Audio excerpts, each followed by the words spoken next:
It's time to blow this scene. Get everybody in the stuff together. Okay, 3, 2, 1, let's jam.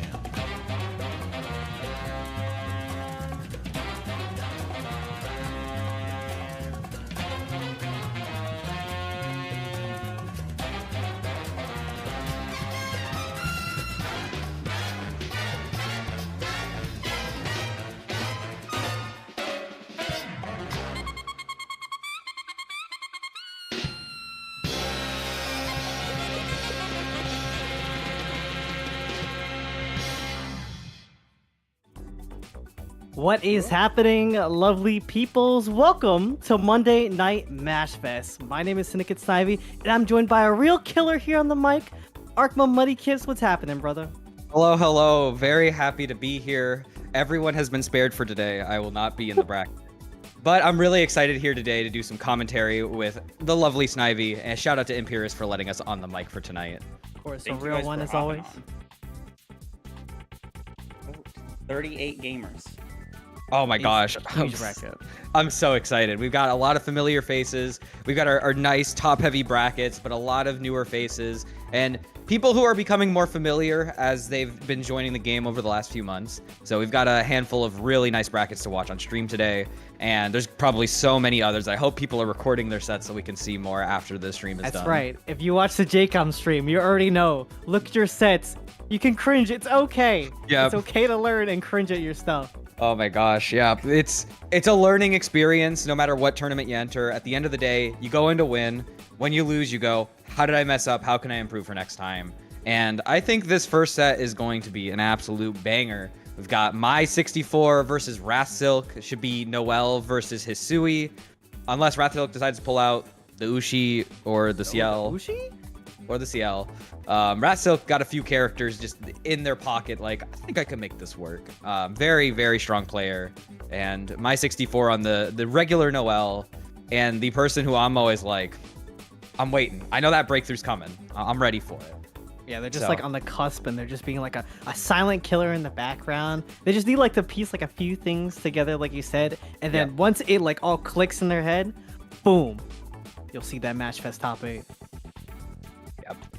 And that's all what the end goal is for some people. We want to make it into that top 8. We want to make it further. Some people, we just want to get around, get a game. All you got to do is just put your focus into it. It doesn't go well this time. We got the next time. But we are just waiting for our competitors here. Shout outs to the Matcherino. Make sure you are putting your money in contribution to that. As someone who has received money from the Matcherino before, it's very nice. Let us get to that top 4 payout. I'm pretty sure we've gotten it like every time because we're that good at it. Shout outs to the people who do donate money, but remember, you can claim a code for absolutely free. It gives us 25 cents into this pot, and all you got to do is go to that Matcherino and claim the code. No cost. Just make sure you sign in with one of your little logins like Discord or Twitch. And yeah, it's literally free. Like, I've never realized how free something could be until I got to donate to the Matcherino like that. So be sure to give it a try. Very easy. I know it's on the screen right now. We have exclamation point Matcherino if you want to call it up, just like how you have exclamation point bracket. If you want to see all the killers we've got in there as you get ready. Oh. Man, and I see that Kiko's so sad that he's sick. He's missing out No. on this phenomenal bracket. It would have been peak. It's still going to be peak tonight, but Kiko missing out on a good-ass bracket. Kikoho, I just imagine, is just sitting in this really big office chair, just one leg over the other, just hands together. Just like, when I come back from this sickness, I will be more powerful than you can possibly imagine. Infinite power with the Marissa Fumo. As this is true. But we got both players in here. RathSilk on the right, MySScythe on the left. We are on selecting characters, but I'm not sure if we're going to be seeing a color change or if we're going to be seeing a character change. Let's see. Are we gonna stay on the Hisui? I'm looking. I am looking. Respectfully, perhaps? They might just be waiting for the Aok, if anything. Also, I see those Matcherino codes going up. Thank you guys for redeeming it. What I'm talking about. So Noel Hisui. Noel as a character is one of those is like one of the only characters who has a projectile but can't really like zone with it effectively. She kind of uses it as a controlling neutral kind of move.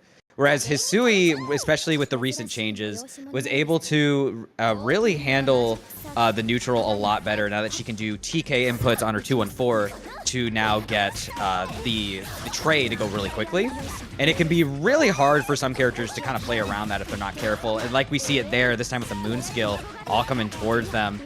My64 getting put in this blender, and there's a low shield going to get opened up by that air dash back JC. Bring out the Tatel, but there is no ladle on deck here. Just gonna keep. Ooh! Those stare downs are really funny. Press. Have you ever been in a situation where you do have those like multi-second long stare downs? It's so terrifying. I'm like sweating. I'm like, do I press? Do I press? Do I press? I'm just gonna block. But all right. And I think for some players, it can be really anxiety-inducing when that happens. I think a player like Max, when he's looking at those situations, is like, I know I just need a press. And it's the people like that who will find the press just earlier. And it can be so frustrating if you're not well-versed in those situations. But unfortunately, we are still stuck in this corner. That is the unblockable setup. You kind of use the watering can in the middle of that dust to open him up. There's just enough damage. Yeah, RathSilk just being really relentless on this round. Yeah, that's what I really like about RathSilk. I think Hisui as a character can have such an oppressive amount of offense, but on the other hand, it's really how you use that Oki. Very interesting situation there on the shield counters, and we're going to keep it going. Let's see, do we have completed combos out here? I've been seeing a lot of scrambles, all right. I'll complete one here. Oh my goodness, the Ooh. reset. I like that, the 2A to open up. Max is one of those, Mai is one of the people who like, they'll do the pull-in move with Noel and then just leave it empty.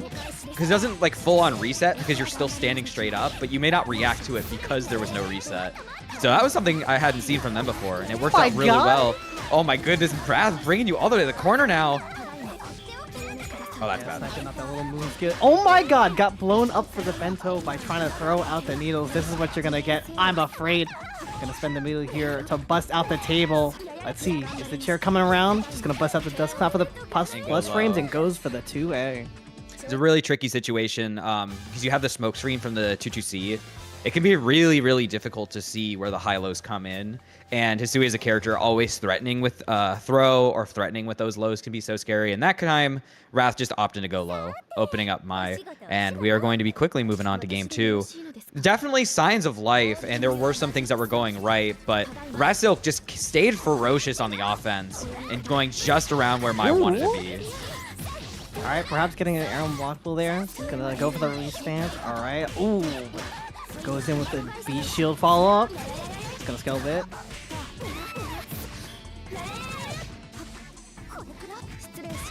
All right, there's throw. Set up the bento again. Ooh. Get that strike throw action. Uh-oh, DP This whipping. time. Yep, waiting for the 2-2. That can be really scary to try and go for on characters with such good Oki. No way, just the drop. Just let him reset. And it popped him right back up with the bento. Life point here on winner's side for my Stone Hat. Ooh. Amazing pickup here. I'll start from RathSilk. A nice fatal in the corner here. You're gonna have so much room to work with, especially off that cake. You are sitting with the bar meter here. All right. Oh, it gets the mix up too with the JC. Yo, you love to see it. Oh no, we're slightly away from the setup, but we matched on the bento. No! 2B was maybe the worst option to go for because it does kind of take a second to extend. And RathSilk gonna move on with a perfect right at the end. That's pain. Utter pain on the bento. I think the first one. Yeah, the mix here. Oh yeah, going for the low. That took round 2, and then here's the catch on the 2-2B. It can be really anxiety-inducing to handle the setup Oki like that. Aoko has something similar when she puts her tree down, and you're like, I want a DP, I want to get out. But if they're just waiting for you to do it, man, it hurts. Yeah, I think I wasn't really able to just deal with like the bento just a lot of times. Like every time landing on the ground, like trying to press a button, it was just like an instant explosion. Boom. Oh, for sure. Counter. I think one thing RathSilk was doing really well was making my reset or tech in really awkward positions just right in the air. And in those situations, it can go so wrong if you're not just waiting to tech on the ground. And we saw it with the big bento on the super, saw it in a few other times. And I think the other thing that was getting him was he was trying to use 2B when the bento was set around him to try and poke out as if to hit RathSilk on the approach or just in that little situation. Because if you do hit Hisui, it'll go away. But 2B is one of those moves where it's good against like opponents more at a mid-range, but because of the setup and how long it kind of takes to initially stretch out, it was like the perfect time for him to both get hit by the bento and not even get the hitbox where he would want it. So just keeping an eye on certain situations like that, I think on the watch back, it'll be good to try and mess around with that matchup more. But Hisui, such a ferocious character in the right hands, and RathSilk really showed us it. Yeah, and you know, it would be very nice if we could just head on over to the match arena and claim those codes as well. We gotta be ferocious with them. Come on, we have 37 out of 50 codes left. There are a lot of links you can do: the Google, the Line, your Discord, your Twitch, your Twitter, your YouTube. You can even set them to your uncle, your mother, your brother, your cousin, if you just want them all to go. So please, it helps us out quite a bit, and it gives a nice amount to the players as well, as Arhkma said. It is very nice when they get them. Oh yeah, I know. Again, as someone as a recipient one time or another, it's definitely nice to get a little bit of pocket change when you're not expecting just a smidgen. Just a slight crumb. But we have a really fun match. I'm really excited to see this one. This is going to be Vivian and Jarraffe. So this would be Mario and Roa. Yeah, Jarraffe, originally on the Shiki, on the Roa now, and has been slowly finding that improvement grind. And Vivian, as one of the premier Marios of North America, playing a really run-and gun kind of playstyle, a lot of air mobility, a lot of ground mobility. It can be really tricky to keep grounded, but if there's a character that can be really good at like stopping momentum like that, it's Roa. I'm sorry to derail you, but I just saw a bracket upset. deltazura sending Satsui no Gringo to lose. Oh my gosh, I 2-1, believe. let's go. Okay. Is deltazura? Oh, I wonder, is deltazura on the Hisui or on the Mario? But that's a really good win either way. That's awesome. That's huge. That's a Game very 3 good as win. well. So they're gonna be playing Kirby. That'll be a fun one. Yeah, I see Zoe 3-1 over Saber as well. Oh no, Kirby, no. I know you don't want to play the mirror, but you're gonna have to play the mirror. It's unfortunate. It's imminent. I feel like everything is just like you will eventually face the mirror in a Mashfest bracket. It's only a matter of time. It does happen. Round 2, round 3, that losers round 4. I mean, to be fair, Kirby is one of the players to be like, I'm just gonna go Mash or I'm gonna go Dantes, and I don't want to play this, which is totally fair. I will never shame someone for not wanting to play the mirror, considering I tend to avoid it as well. But yeah, have fun with that, and we'll be waiting to see who wins that one. I think that'll be very exciting. Oh, it's actually gonna be one of our stream matches. Ooh, I'm really excited for that. There's a man, we're gonna miss Yoon versus Reaper, which I think would have been a fun one too. Yeah, that's the hardest part about running this, because we don't want to be here all day and like have the players wait till like 2 in the morning, so we can't stream all these sets. Yeah, but man, there's so many good ones. Please upload your VODs. Let us see them. There really is. You know, it's pretty easy. Just, you know, turn on the little OBS, turn on your Twitch, be like, all right, running my stream or running my my run in Mashfest tonight. No mic, no cam, no nothing, but we are going right into it with Vivian up against Jarraffe. Let's see how Jarraffe is gonna fare against our Mario champion over here.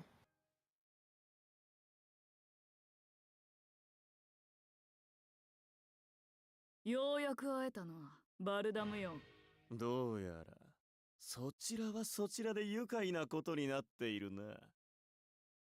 letting the intros rock and everything.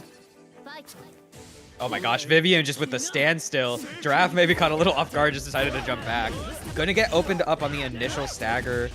And we're gonna see a setup here. Ooh. Nice, beating the throw attempt by no shielding.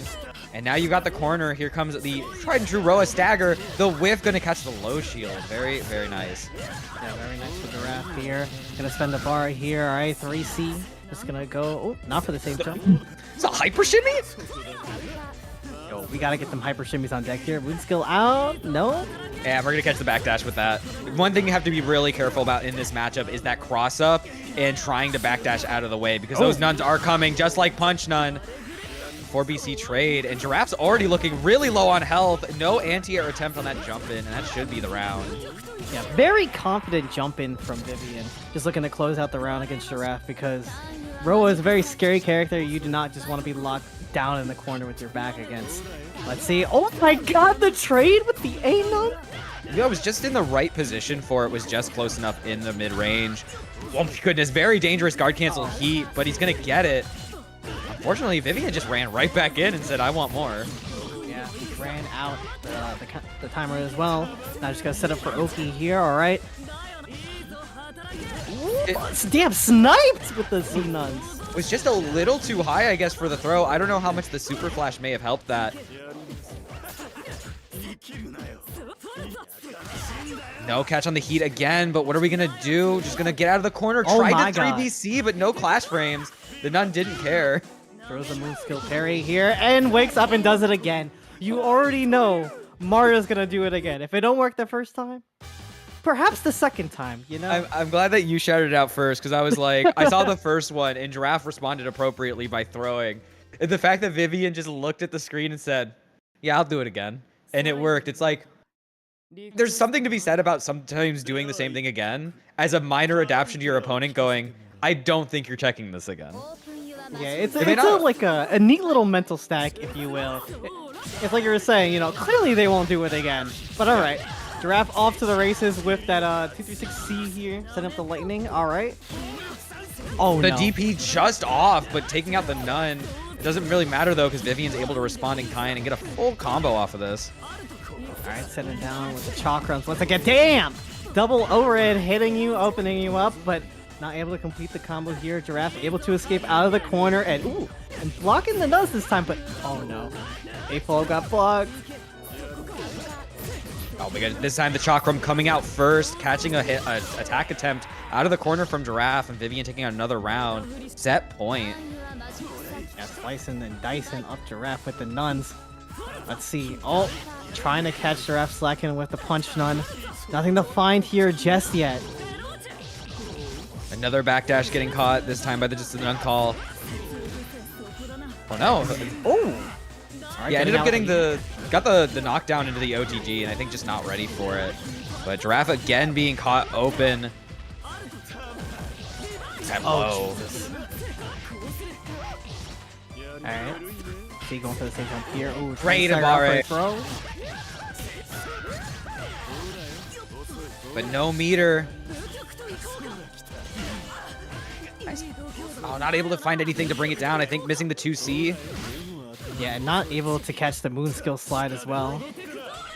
Oh, here we go. The parry coming up, but trading with the moon skill DP. Unfortunately, left him vulnerable, and that's actually going to be the round and the set because of it. It was a good reaction to get through it. Unfortunately, still game over.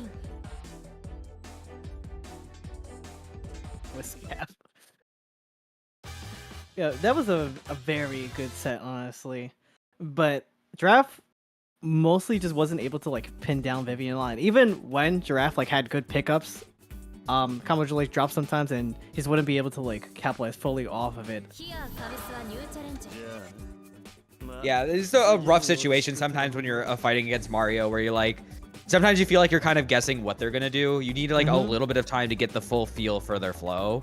And there was just a few things, like a lot of backdash getting caught, a lot of awkward situations in those corners that started to really add up over time, and Giraffe's just not able to find that momentum at the end. It hurts, but this is one of those things where you go back, you watch this VOD, and you go, all right, what Mario specific things were tripping me up? Because stuff like those double overheads, that gets me still. Yeah. Mario's using 2BCs. We were seeing that a lot in this set, and it really is just, we need to make sure we're getting those positions to avoid those. But yeah, Vivian played it really well, and good on them. And like you were saying before, like it can be pretty scary to backdash against Mario sometimes because he can like snipe you with punch them, but mostly like sword nuns will like chase you down to the ends of the earth. It feels like it just snipe it, and then he can like just spend a bar there and like convert it to the C nuns. Yeah, but my favorite thing about that matchup is the fact that you really can play around all of those different none call situations once you get familiar with them.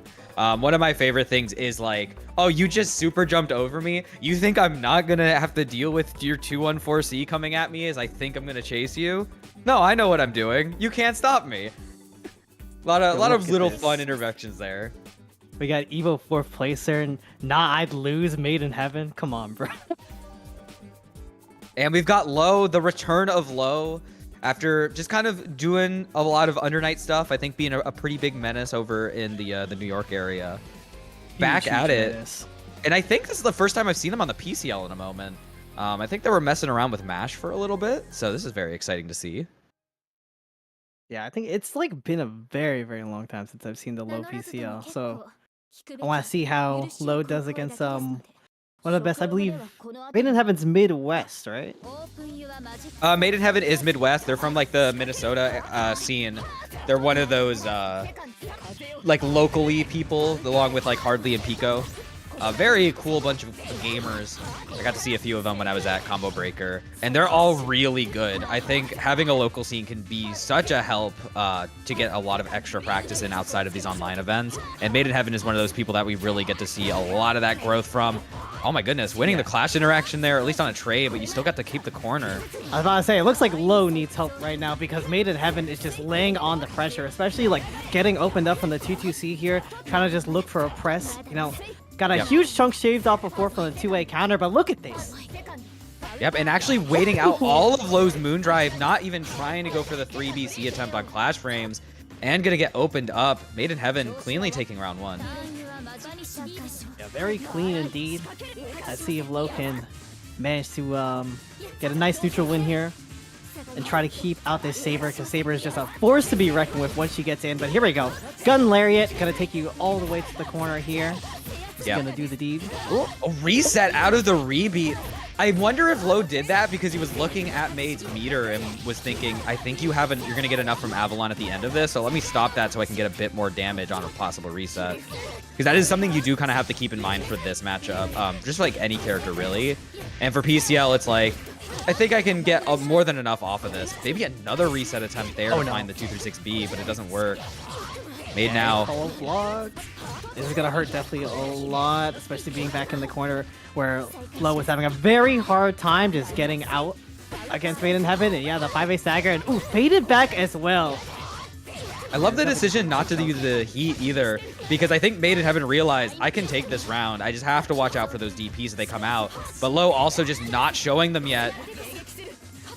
Oh, that could have been really dangerous, but another dive in. MadeInHeaven gonna take round 2 and take the first game, showing no fear despite the low health. Yeah, no fear whatsoever. But in that corner, you know, Low was still playing like very, very good on defense. It's just like still looking for these opportunities to either like get out of the corner or like try and mash against Saber, which again, as we know, is a very tall task. Yeah.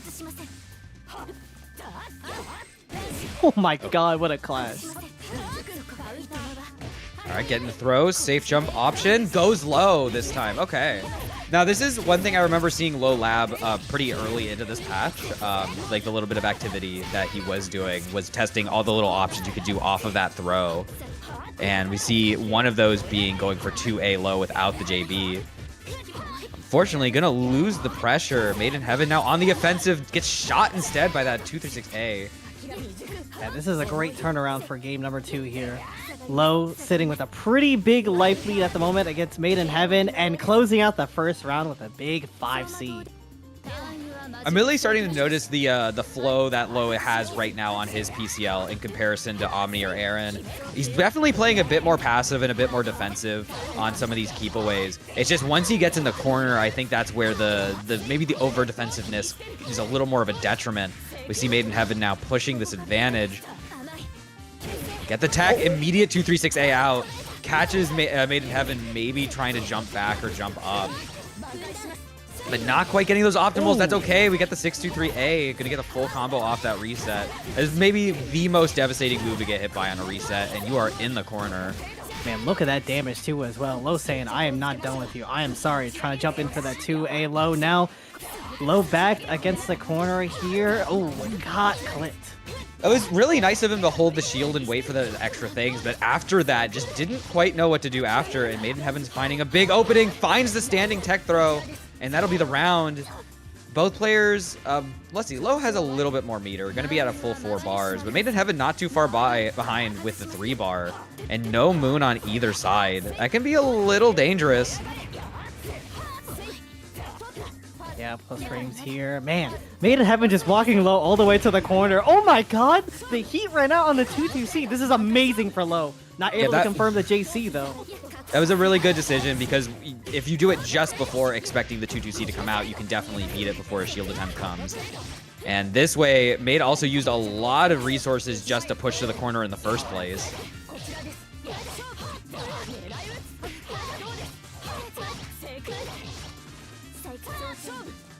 Oh, the MDIAD into the low. That is definitely one of those later game things to do when your opponent is just expecting you to mash on those IADs and just not ready to block after the fact on the low. All right, cycling plus frames here, going for that strike throw. MadeInHeaven just needs one more hit on Low at the moment. Yeah, spending a bar for those plus frames as well. And oh, Insane there's a challenge with the gun. Yeah, that's one of those big things where when you are noticing that Saber's doing that like back dive to come at you, you really got to be sure that you're pressing there before it's too late. And it's a great reaction, and I think this might be enough. Oh, this is definitely enough. Can we get this full combo? 1, 2, 3, 660. All right, Low on another game.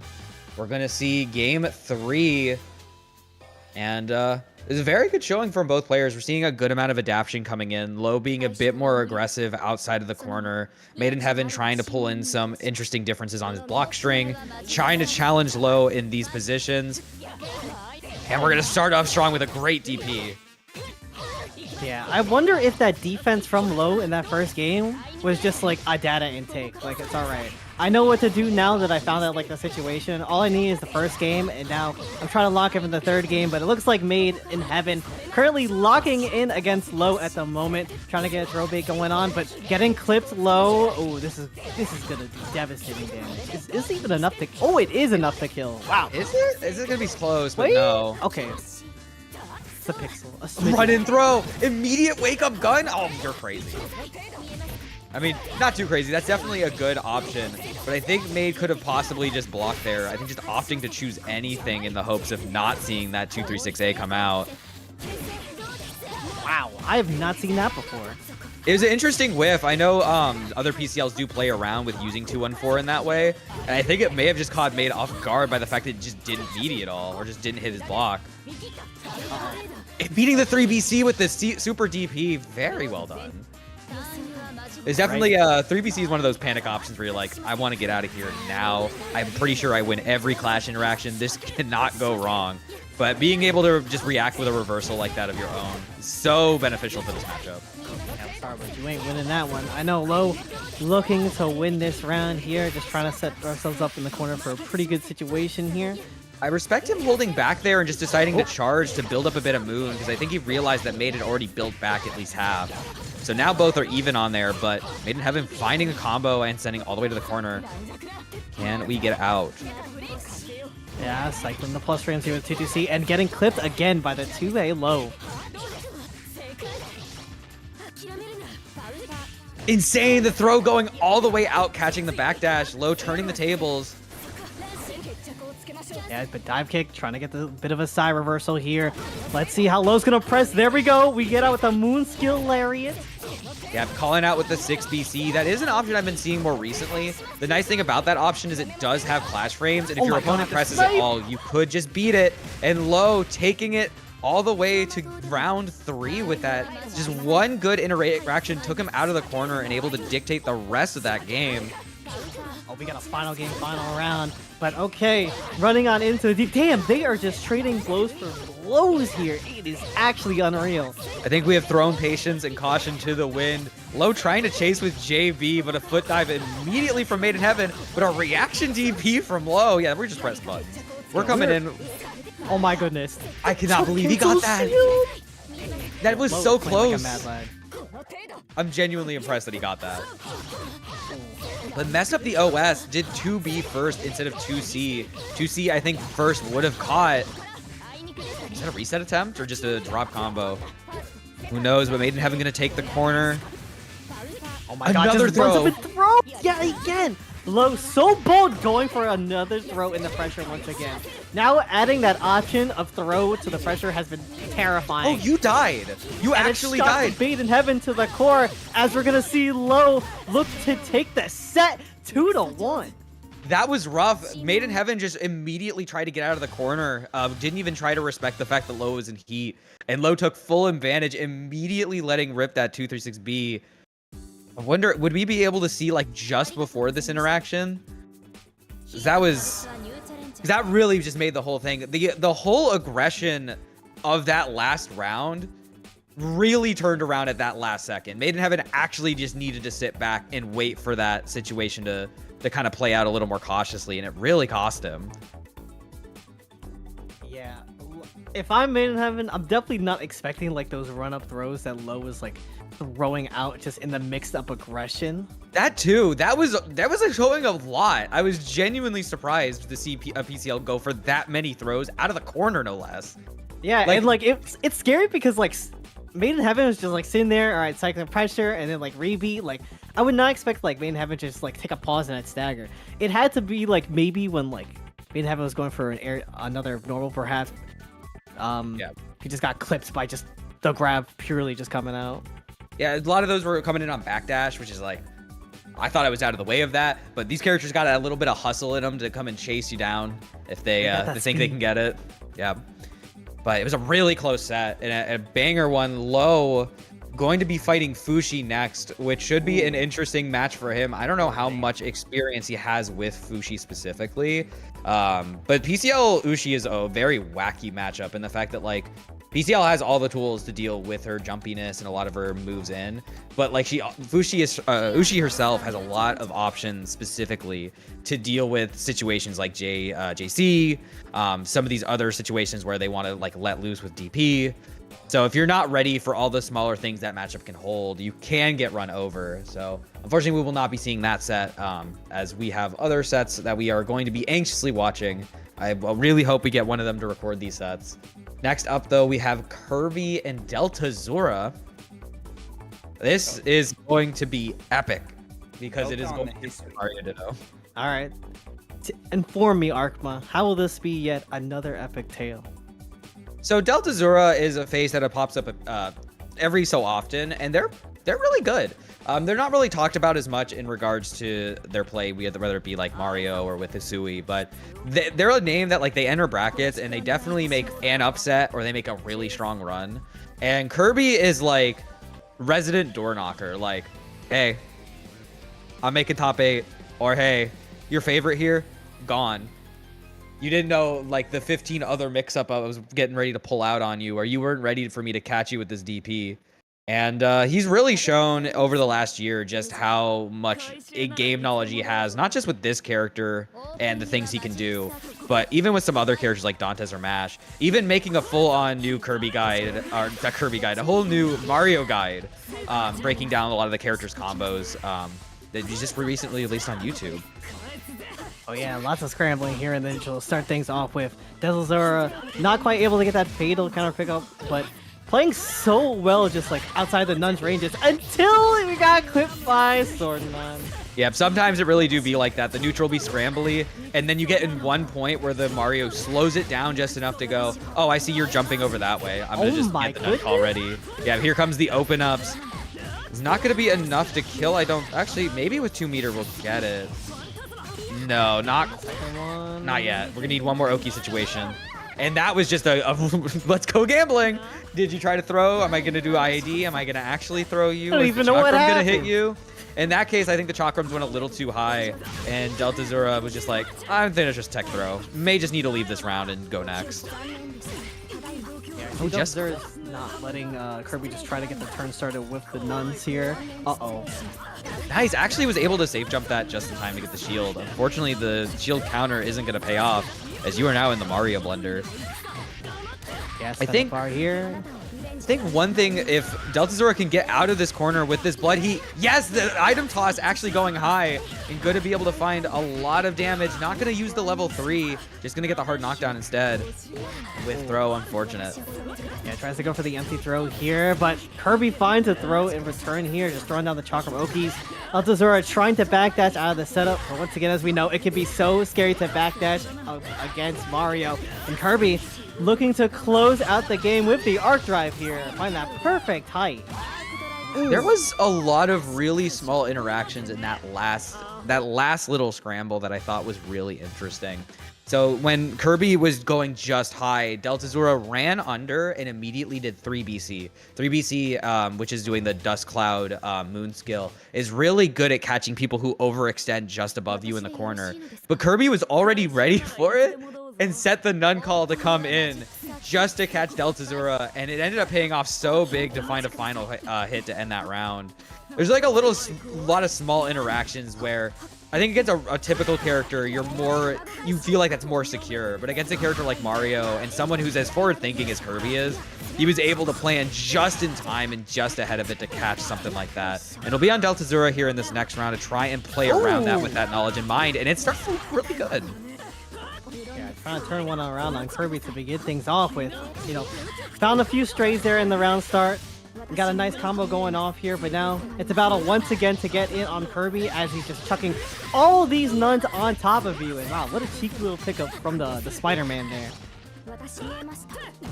Well, this time going same side off the charge to 2C, I believe. Was able to stay same side instead of crossing up, and now deltazura still stuck in the corner.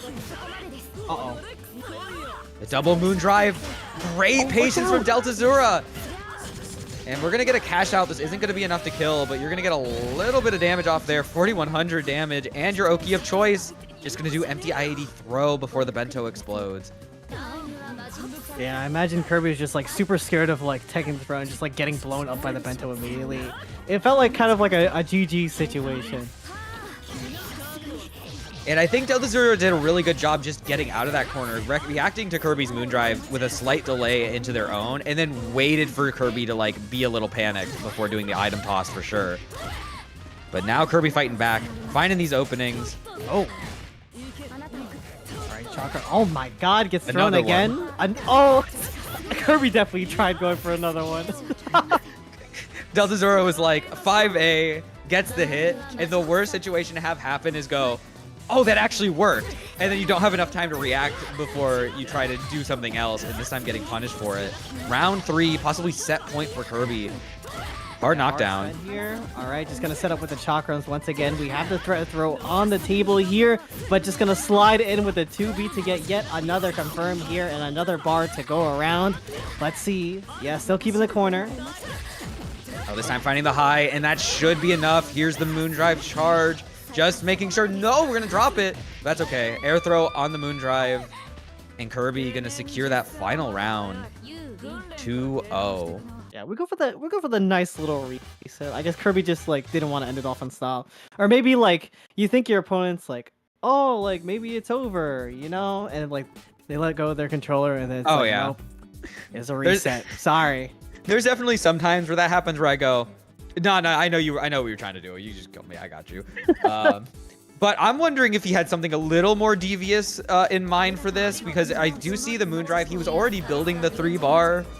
So I'm wondering if he was trying to go for the 4th bar to do something else. But whatever it was, we won't know.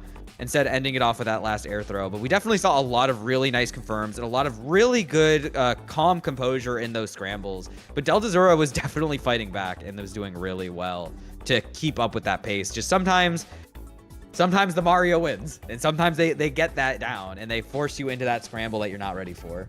Yeah, and you should be keeping up with the match-arena that we have here. There are 27 out of 50 codes remaining. I see we got $6 in the prize pool at the moment. Oh, I see someone just redeemed it once again. As you know, you can go through the many links that match-arena has to offer. The Google, the Twitter, the YouTube, the Twitch.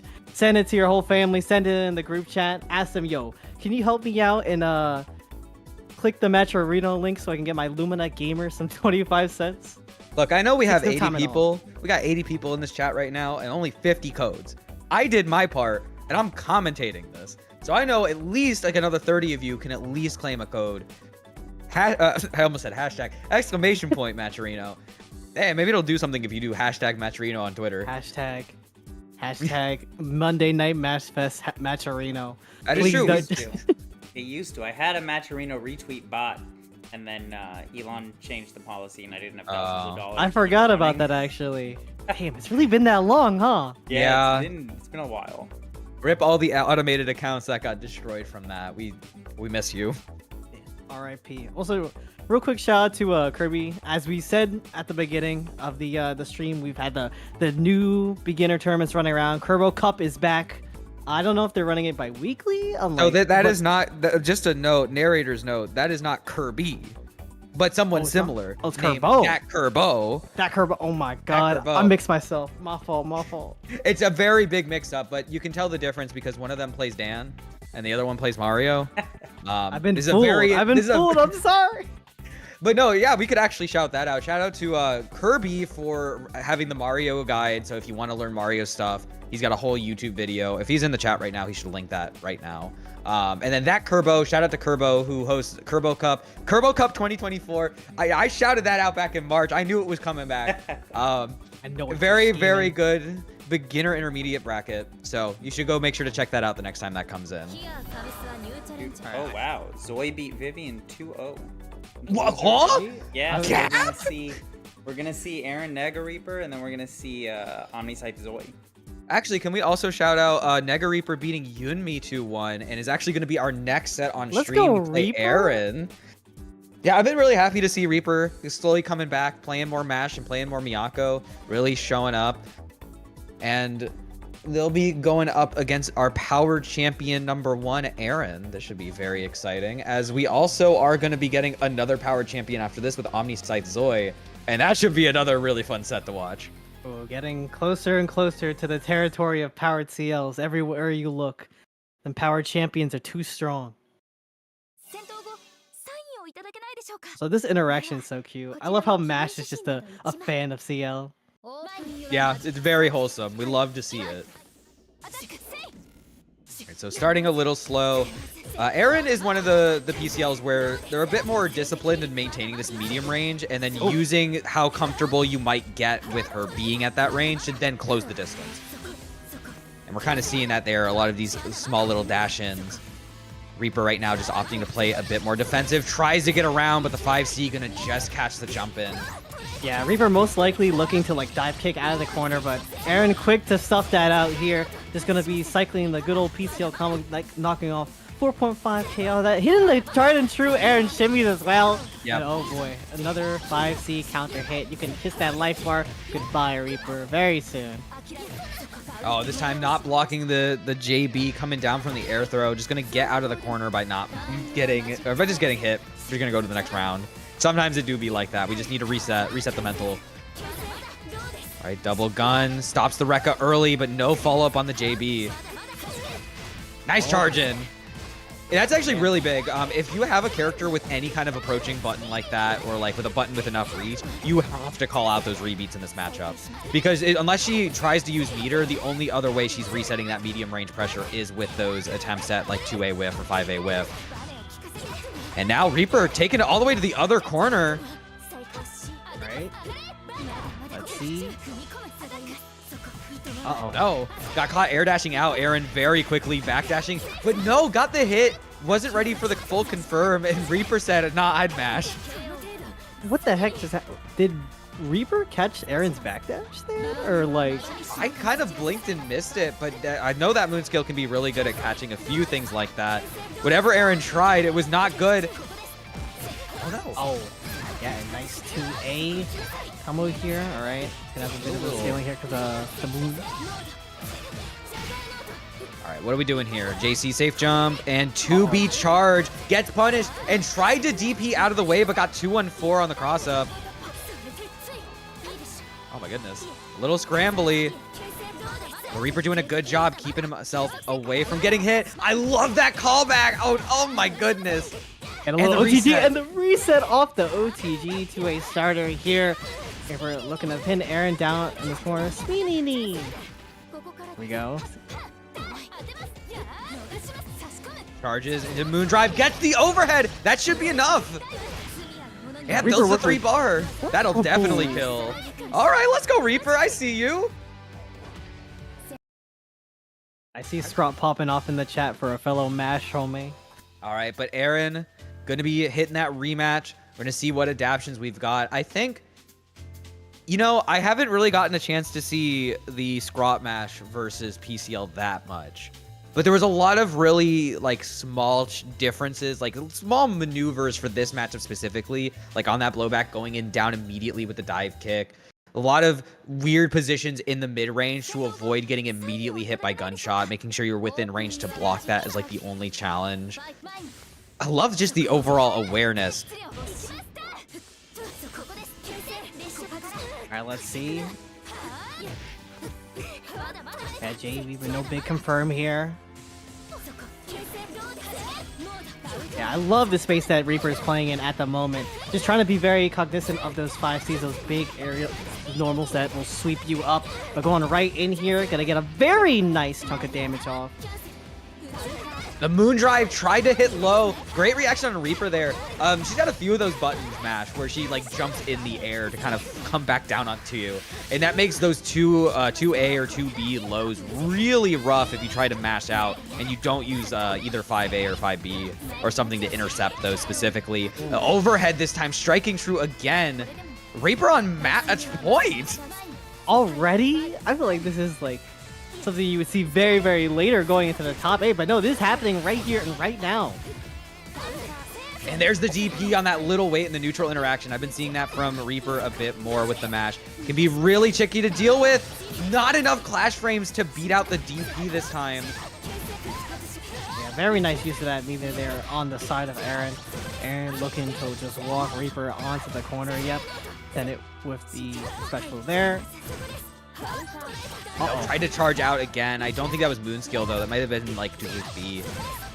And Erin gonna keep the corner. I don't know if that was a mess up or just doing that to keep the combo going closer.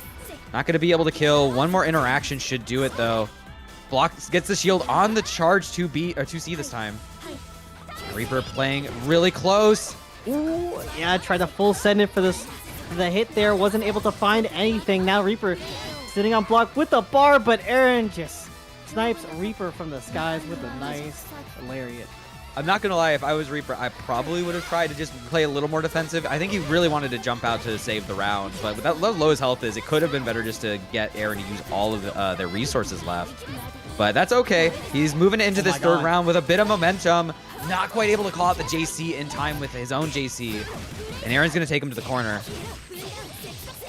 All right, here we go. We know Reaper is sitting with some Moon's drive left in him. Has the opportunity to get out of the corner if the situation arises. But I imagine Erin might start implementing that strike throw gameplay. I love that jump shield so much. That's such a good call out because those is one of the few options that PCL might go for after the 6-6C. And now you're going to take the corner back. There's the overhead. The Oshin! Do we have the meter build? Yo, beat the meter build? Oh, wait, I think that's it. Oh, no. You had the 3 bar. Wait, spend another one? No, we don't have enough. Close. We got one more scramble. Doesn't Doesn't get the shield and the heat. Blood heat now active, but not a lot of recoverable health on the side of Erin. Good block. Keeps the defense up. Doesn't try to shield. And Reaper actually with quite a bit of health left. If he can find a heat, we're going to get, I think, enough meter to get the level 1. No, we're just going to go for the air throw. Guess for game. Doesn't block high. Unfortunate. Erin gonna take the round and move us to game 3.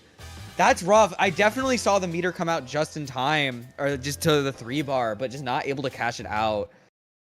A very rough situation indeed. It was all before Reaper, but Reaper was not confident in the 3 bar building, only got the 1 bar off. But it's okay, you know, we're playing pretty damn well against Erin out here.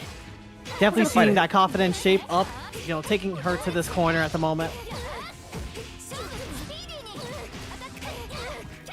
Nice chunk of health bar to start us off. Moondrive gonna move out of the corner. Good jump, air dash back to go for the JC and cover Erin's attempt to get out of the corner fully.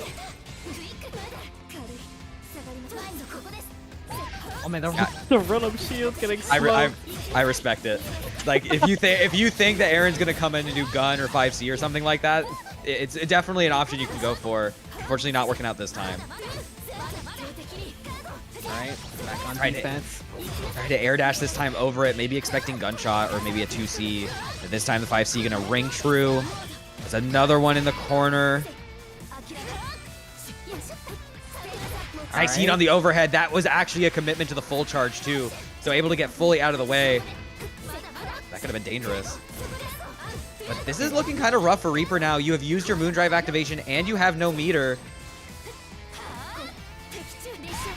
No, the Erin just said, I'm just gonna wait. And Reaper gonna bite.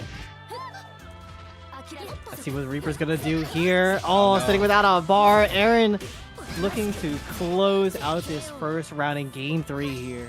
That's your classic 5B half charge into immediate low. It definitely hurts when you see it. But Reaper still a bit of fight left. Can we turn this back around?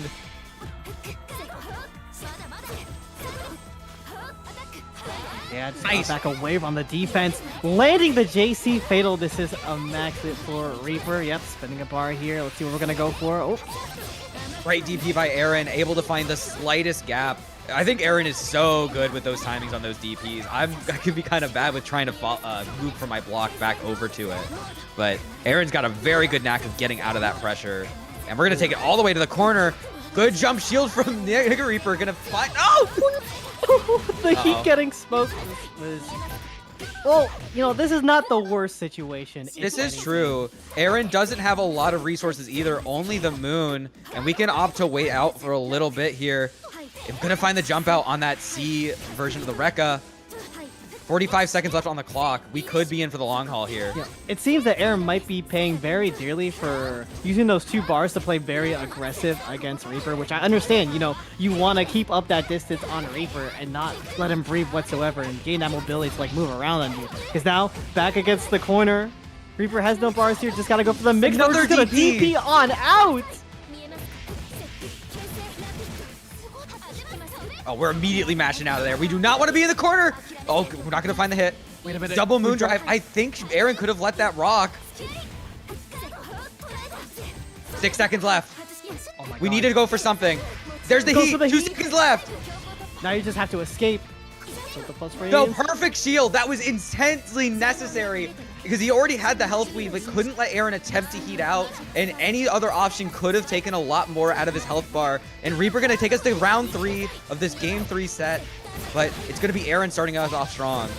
Yeah, with a very ambitious DP from Reaper. Not quite couching those round star buttons from Erin here. But we've seen Reaper escape these corner situations before. We're going to catch the jump back. And the foot dive this time going to work. Unfortunately, going to OTG. It's a little too late. And we're just going to stay back in charge. Reaper definitely has a bit of a disadvantage on this meter. Yeah, Reaper just really looking to just build up those bars here. You're so cool. Oh my gosh, I love that. Using the bar to come down a bit dangerously and was ready to challenge back whatever Erin wanted with the immediate DP and beating out the gun as well to take the corner. Yo, this is a very dangerous match that we're looking at. Oh my God, the double overhead catching Erin. Just gonna send the bar here. All right. Next hit is going to be doing it, but Erin just activates Moondrive, runs out of the corner, hits a throw real quick. We got that 4 bar and a bit of recoverable health. Opting just do tech throw right now. I know Reaper's absolutely waiting for that chance to just moon just out of the corner. We're gonna go back into it. Are we gonna heat here? No. Another jump shield. Yep, cancels it with the super there. Okay, now he just healing up Erin at the moment. That could have been rough. Actually not finding the combo. 13 seconds left on the clock. Good backdash out of the way, avoiding the gun pressure. And we're gonna get a full combo off this. 8 seconds left. Can we extend this combo? 4 seconds. And we find the match. NegaReaper gonna move on to top 8 on the winner's side over Erin in such a tight set. Able to find the opening right at the end. Oh, that's big. Oh, 2 banger sets back to back. Man, this has been my favorite one so far. Just like the constant back and like the ideas that both of them were playing around with in terms of just like general movement and buttons were really, really cool to see between Reaper trying to get out of the corner constantly with like the moon skills, trying to just be in like a blind spot per se, like away from PCL's big normals. So we can just like dive kick in, go into plus frames. Super, super cool match. There was so much of what Reaper was doing, and I don't think I do the best job at illuminating them, but it's like there were so many small interactions, like being around gunshots, being able to take those certain risks when you're like, I know this is the option you want to look for on your block string or at this certain point.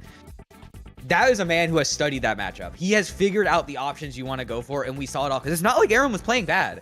Erin was playing their game. They knew what they wanted, and Reaper was able to play around that. It was so close. It was so tight. He respected the clock. He knew it was coming. Oh my gosh. I'm watching that setback when we're done here. You and I, all of us were sitting here, we're like, that's some peak Lumina. That's some peak Lumina that we're watching. But you know, we also could be watching. We could be watching those Matcherino codes down as we speak here. We only have so many remaining. You know, you guys did a good job. You know, we have 17 out of 50 remaining, but I think it could go down just a little bit more. You know, preferably, you know, that zero mark. That zero mark would be absolutely phenomenal. We're at $12.20 here. Thank you to Blaze H Green for the 420 in the prize pool pot. We're so back. we're just so back. Sometimes we just shout out anybody who's like, I'm gonna donate money for the funny number. Like, no matter how much the meme is, any amount of a funny number is a good number. So we really appreciate it. We're trying to get to that. We're trying to get to that top 4 payout. We always get it every week, and any little bit helps. Make sure you claim those codes. Next up, I hope you want to see more PCL, because this time we got OmniSScythe versus Zoe. Oh, let's go. So we've got Hisui, PCL, and this is a matchup from my perspective. PCL does really well into this, but I think the recent changes to item toss has given Hisui like a little bit more of an ability to fight back in the initial neutral situations when you're a bit further away. And Hisui's ability to do some serious setup Oki makes PCL's life hell if she ever lets her go. So we'll have to see how OmniSScythe maneuvers and if Zoe can close that distance and put him in the blender. Yeah, I know you were streaming the matchup chart beforehand, and you were talking about all the different matchups, and I know you definitely have a lot of experience in this matchup. This matchup's fun. Like, I am maybe be a little bit of masochist, but I think once you see the vision for PCL with certain characters, it becomes a bit more understanding of how you can improve to play around a lot of her various options. We've seen Zoe try to dash back out. 6BC attempt to call out maybe a rebeat. Unfortunately, OmniSScythe going high. I think that's a very good option, or a very good button that Hisui can't have in this matchup out of the corner, is if you think that rebeat's coming, 6BC very fast option. Oh, very nice defense until we got opened up by the Gone Lariat to end things off with.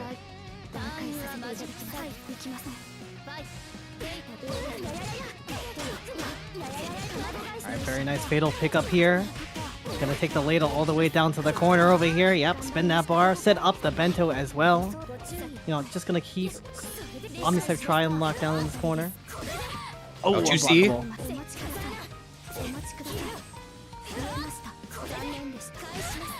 Oh, the delay BC. OmniSScythe is really good at that. And it's always really scary. Like, oh, I shielded the 2C. Surely I won't be BC'd after I let go of shield. And you get caught and you're like, oh, I see. Alright. Well, OmniSScythe looking for a few things here, but Zoe finally gonna find the open up. Yep, busting up that cake table as well. Alright. Ooh, going for the left side low.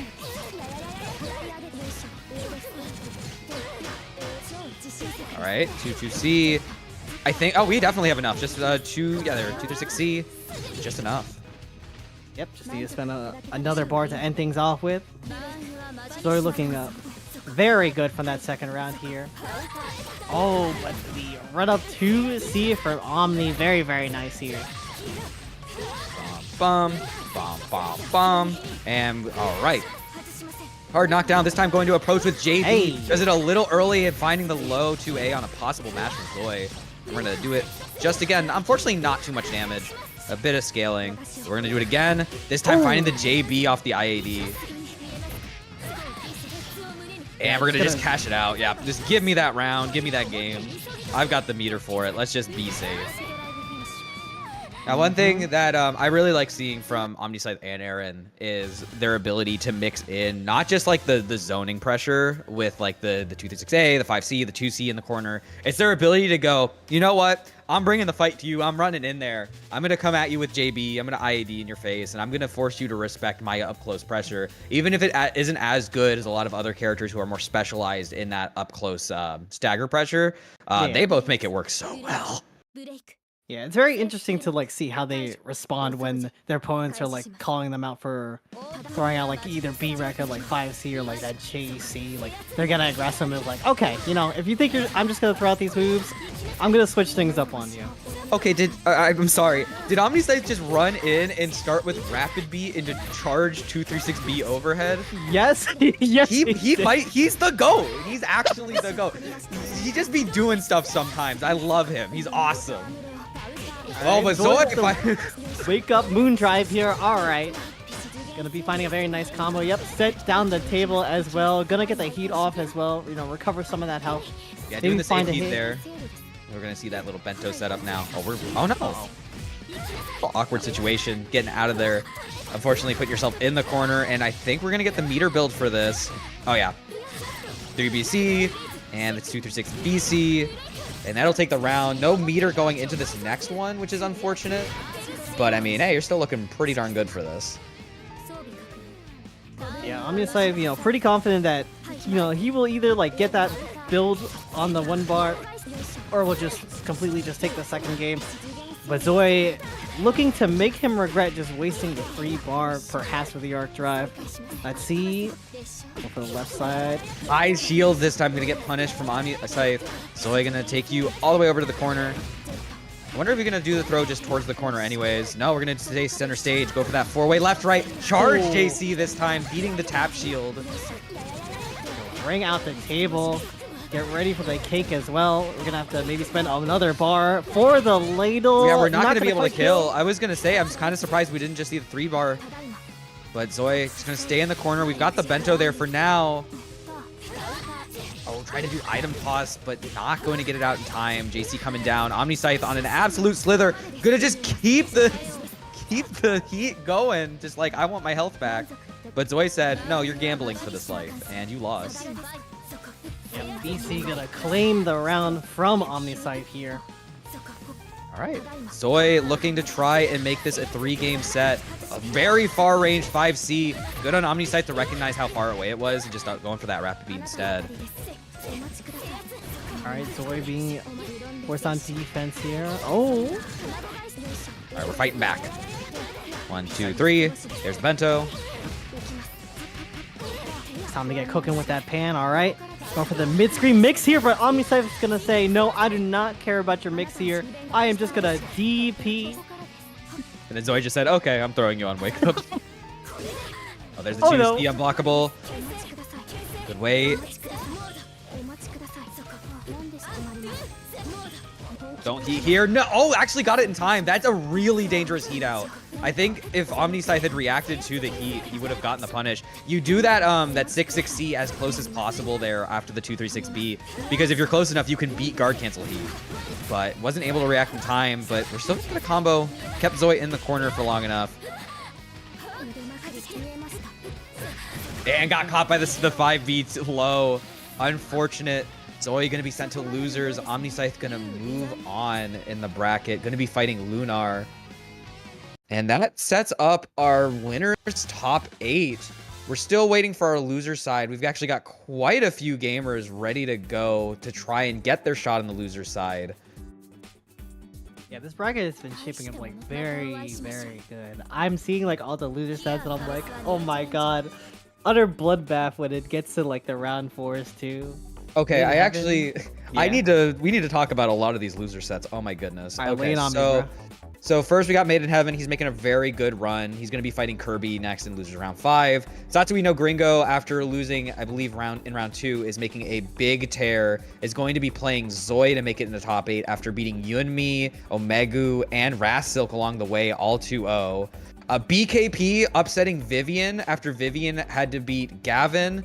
and is currently going to be fighting Erin for that top 8 spot. That is probably the hardest role you're going to have to get for this bracket. And Low versus My64. My64, after losing that first set to Wrath, beating Baker's, Crystal, and deltazura along the way. Could this be the breakthrough? Is this already looking to be a really strong run for the Noel player?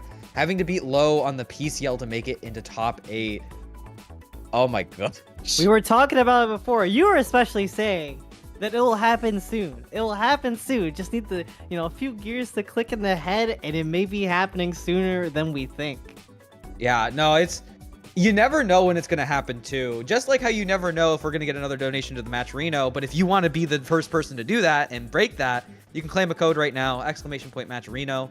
We've still got a bit of codes left, so please make sure you are donating towards that. Every little bit helps. We are trying to make it into our top 4 payout, and it would be very helpful if you could contribute for free.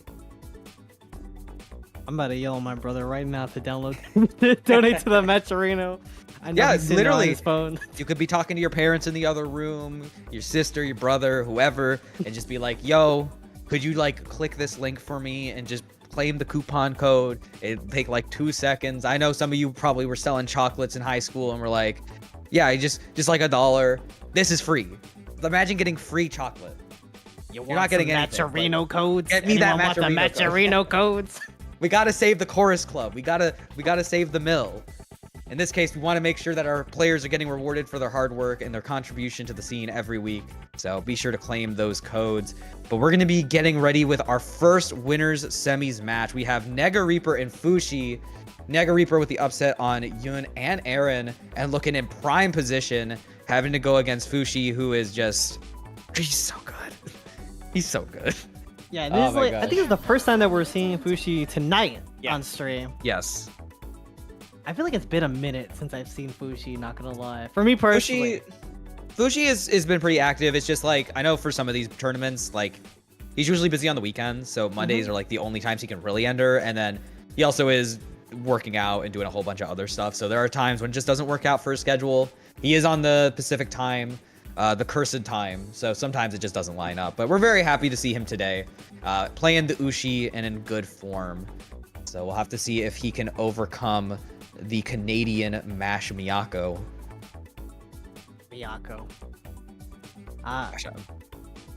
Ayosha. Ah, man. I'm trying to think of the last time I had seen this matchup, because it's not really a too familiar of a matchup. I know for sure I saw this at Combo Breaker in person, which was Scrot versus Fusshy in losers finals, and that was a pretty big match. That was a great top 8, by the way. If you haven't watched it already, please go watch it. Yeah, Fusshy in one of his very rare offline presence, showing up on everybody. Unfortunately, not be able to find the win against Scrot's match there, but could at least get some redemption here and enter winners finals if he can beat Reaper. But as it says in his tag, he's a real one. He's a real NegaReaper.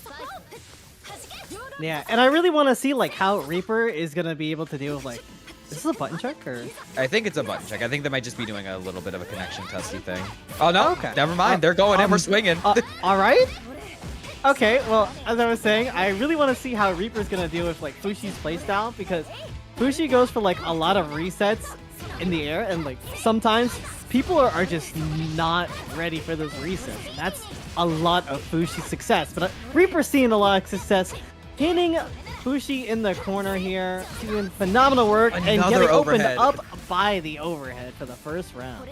Reaper's overheads have been putting so much work today. And I think what I've been liking about his gameplay right now is he's very willing just to call out some habits, or at least test you on some certain things to see if you're going to go for what he's expecting.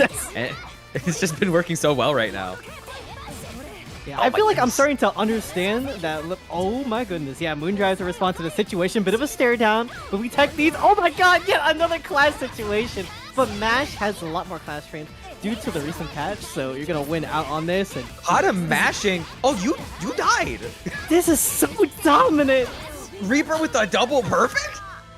Oh my gosh, let him cook.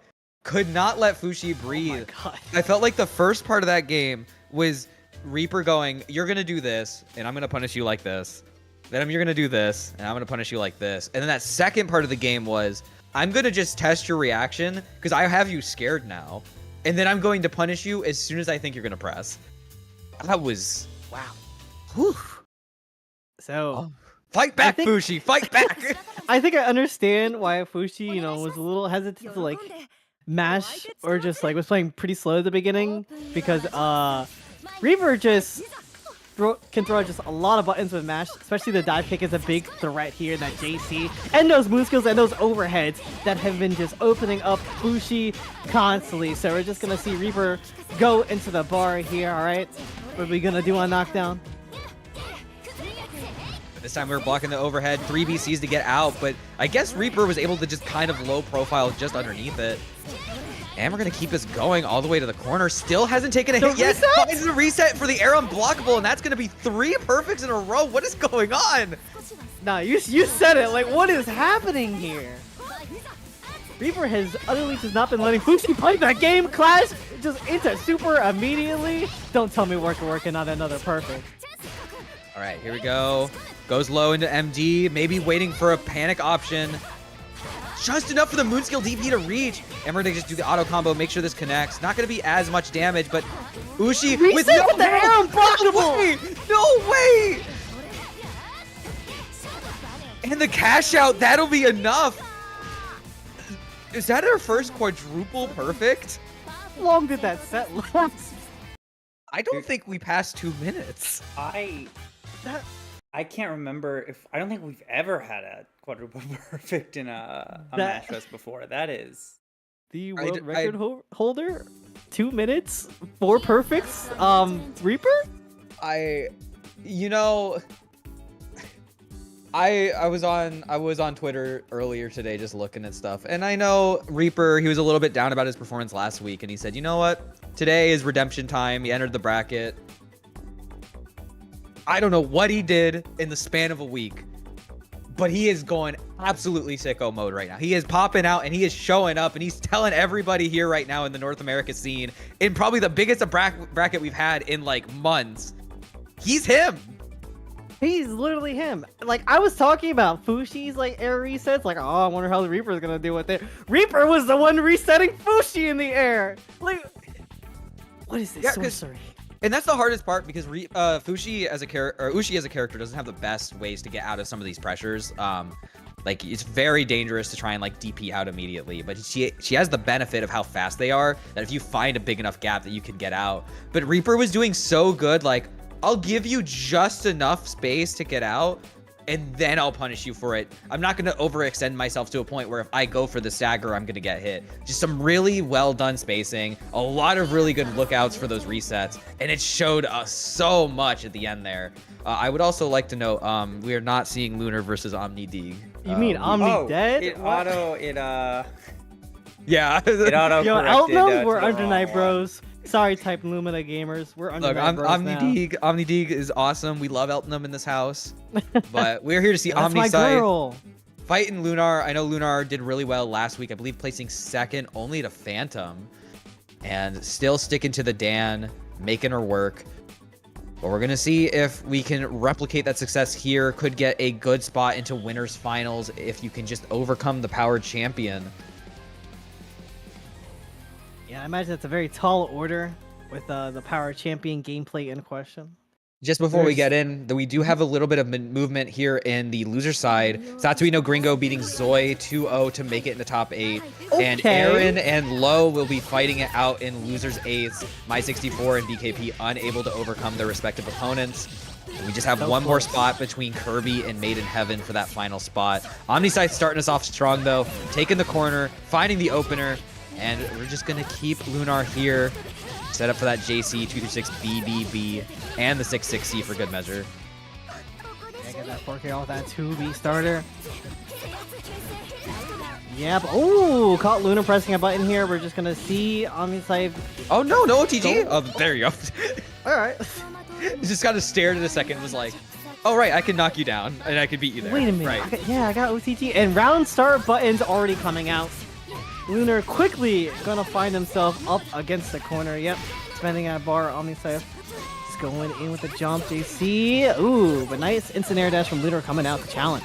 It can be really important in a matchup like this with Dan, where you want, if you're playing against her, you really want to cover that space quickly and not let her set up, because it becomes a bit of a minefield if she can start getting everything in place and start zoning you out.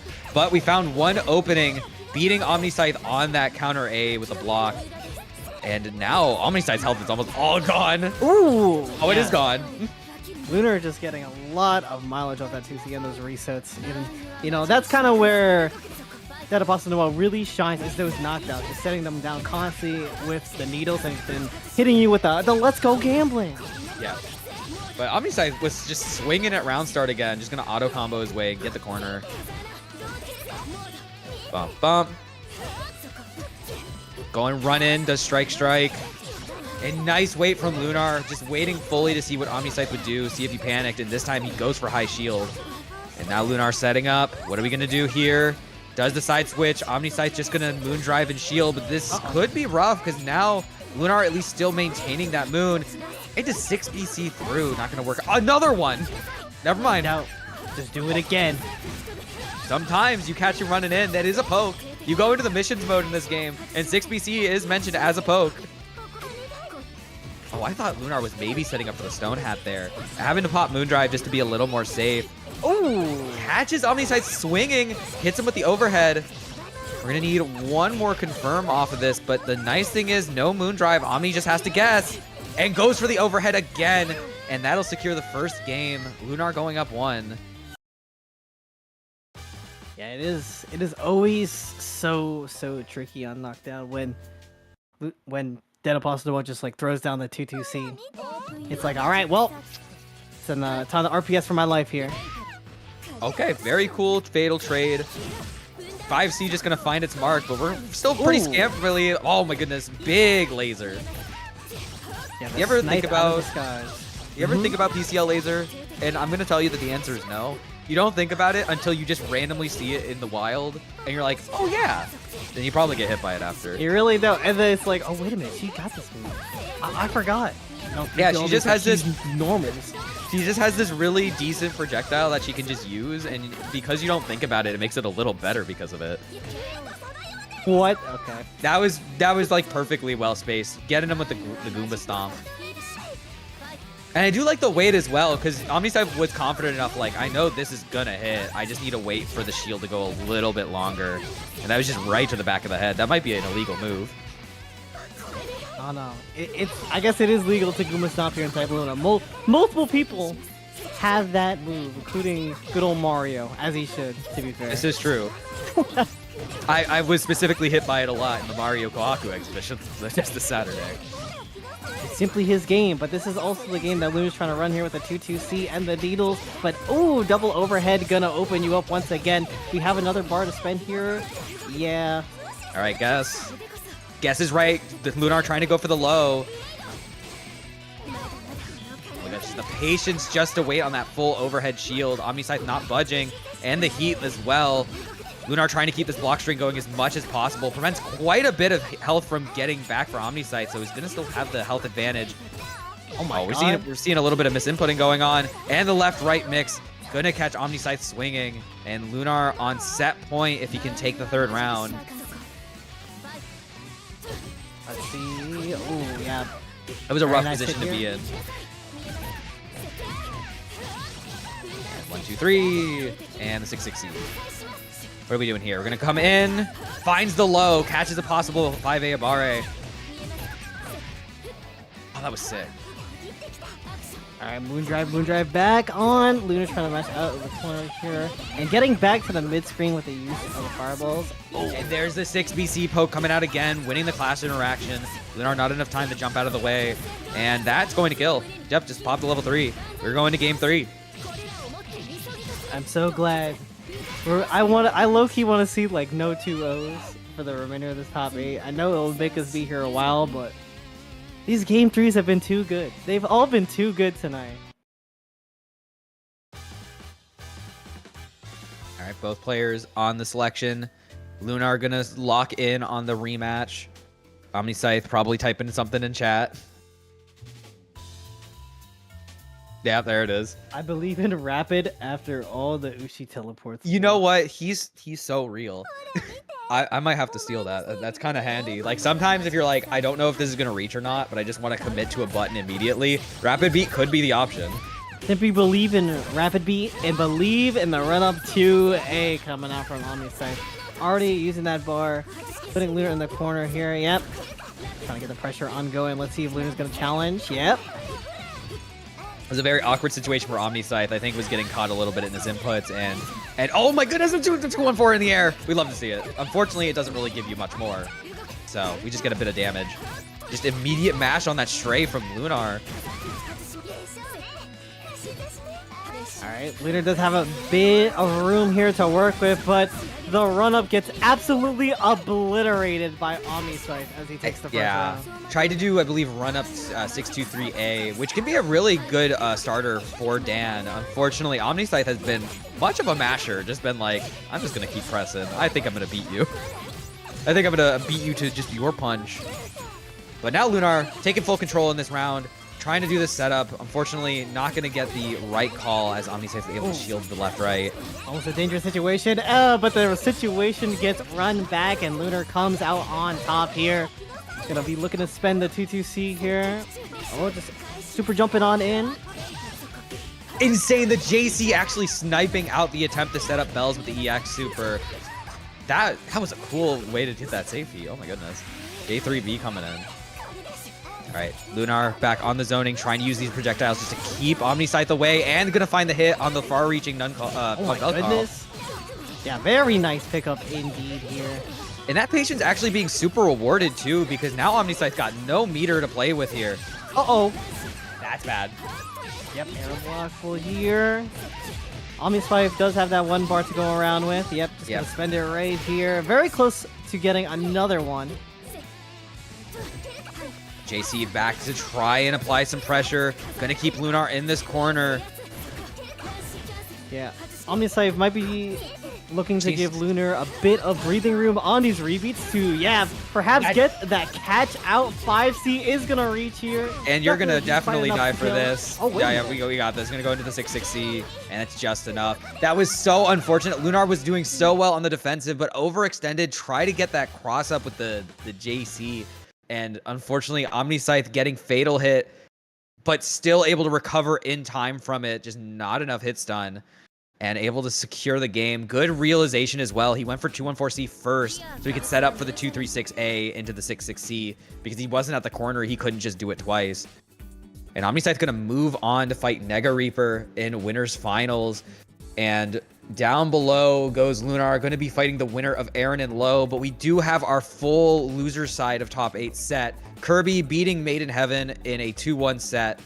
From what I am getting from my peoples, it does sound like it was a very close set. But only one could move on, so Kirby will be fighting Satsui no Gringo, and Erin and Low after that, and the winners will fight Fusshy and Lunar respectively. This has been a hell of a bracket, and if you want to support any of these players and their amazing gameplay, please go support the Matcherino. We still have codes left, and we could really use any and all of these claimed right now. I'm looking at it right now, and I think you should very much claim the remainder. We are so close to having them all done. We have 9. We can claim 9. Guys, seriously, for sure. We got 126 people in here. Come on, I need 90. So many people, but there is one individual in particular I would like to mention because we did hit one of our goals, which is the nice $50 payout to Chu Magoo, donating $36.05 to the Matcherino. Shout outs to you. Yeah, that's actually so much. Very, very thankful for that. It's always really cool to get to see people putting in some extra sponduli for our competitors today. Sponduli, the sponduli. Don't worry, when I go back on a Conker's Bad Fur Day playthrough, I'll make sure to remember all the little things for all the cash money. That game is so good. Oh my god, so many memories from that game. Sorry. Yeah. No, you're good. I'm glad I got to bring it up. I love bigging up the classics. And I don't know if this one could be considered a classic, but Kirby in top 8 is always a banger. And we've got Satsui no Gringo climbing in. I think they made top 8 last week, or at least got really close to it. They had a really good set of Let me wins check before. for you real quick. Or we What? could just go right. You know, we're gonna Yeah, go no, we're right gonna go into it right in. actually. Falcon Kaze, Yeah, it was actually thank you. knife last week. Thank you Oh for my the gosh. $100 donation to the Matcherino. And I They saw can the do- Falcon Kaze coupon and I was like, oh man, it's Falcon. They're awesome. And Oh then the my 100 goodness. Zell always coming in clutch. Thank you so very much. Did that actually cross us over for our top 4 payout? I think It yes, did. it did. We love to see it. Thank you so much, everyone, for your donations and your coupons. You're much appreciated. Here we go. Kirby and Satsui on their first round. And Kirby doing what he's best. He's just kind of playing a bit of keep away, just mixing in the nun calls. Jumped in a little riskily and just a little too far. Now Satsui gonna start up some of this Aoko pressure. Oh, took the corner, but Kirby with some good reaction, ready to block. Oh man. Grab as well. Oh my good, that was nasty. That was nasty.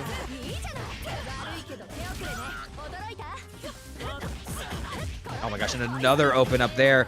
But the drop, that's okay though. We'll pick it up immediately. Satsui, it wasn't a perfect, but like it may as well have been. You didn't really lose control as soon as you got the opening, and that can be really rough. Kirby trying to at least get some momentum going. 2BC gonna rock all the way to the sky. That the 4BC not going far enough. I think that had to have been a 214C to actually reach. So I actually really like that from Satsui. He decided, I'm gonna hold my ground. It was so far away that they just didn't have any interaction with it. Yeah, Kirby just trying to open up. Oh, got caught whipping up in here. Satsui just going for the reset here, getting a nice fatal counter. I know Satsui has been looking for that nice fatal for a hot minute here. Because he's spending a bar going down to the orbs as well, but very nice heat on the instant air dash. Oh, we're gonna catch the landing. Satsui just not in a good position to deal with that nun, and Kirby gonna just full on cash out, build that moon back, and deal quite a chunk, 4,700. Alright, jumping right on in here. Are we gonna see the throw perhaps come out? No! Satsui just gonna mash on out on Kirby, trying to go for the reset yet again, but gets clipped by the moon nuns. Yeah, 4BC coming in clutch this time. Very close to Satsui this time. Oh no, doesn't actually get the shield on the press. But Kirby's somehow managing to keep all this offensive going and waiting out all of that heat. Yeah, had the lone Goomba stomp, but no confirm here. It's honestly just maybe one interaction away from both these players losing their lives here. In this And the first Spider-Man round. Ooh! just in time. And the OTG, is it going to be enough? Yes, it is. Kirby's always stressing. You got to do your OTGs. That little damage could mean a lot, and it does secure the round, keeping him alive in game 1. And the left-right mix, this time Kirby staying same side. We're going to start off bringing Satsui to the corner. All right, going for the corner steal as well, able to get the throw in that's setting up for the chakrams, and Oos getting knocked on the head on the dome. This is gonna hurt just a little bit. I like that mix he did as well, because he was like, this is a left-right, but I know you're respecting me enough to block it, so I'm just going to throw you because I know you're not waiting for it. But tables have turned. Satsui taking the corner back, and now you're in the Aoko zone. Yep, set up with a assault of orbs as well, and drifted full on out. Kirby gonna be taking the first game in this top 8 losers. That J4BC was really impressive, really forced Satsui on the back foot when he felt like he had that controlled in the corner, and then just the left-right mix able to open him up. Kirby took what was looking to be a very bad start to game 1 and flipping it on its head, and now is 1 game away from moving on. Can we keep it up? And can Satsui try and find where that first round started and keep it and bring it back? Yeah, I'm not too sure if like Satsui has been like dropped just a little bit or like has been just going for like constant resets to like look for their main combos, but we're just gonna go for a very nice combo here. Keep it nice and simple with the orb hovering over you as you're down backing. Oh. A very nice counter hit here. Oh, wait a minute. Oh, the 2BC possibly trying to catch Kirby jumping out and then just immediately coming in after. All right, very, very strong first round. But for Kirby's part, he opted to not use any of his resources in an attempt to save the round. So he's going to come in with full meter and just about full moon. Unfortunately, we are back in the corner. It's just a forward tech out of there. Satsui not ready for it. And now you are stuck in the corner against Mario Gallo Bestino. No, you're not. We're dropping that. It's okay. back. We got the sword nuns just chopping you up in the corner here. Kirby just going for the knockdown, not really spending a bar here, holding on to these resources.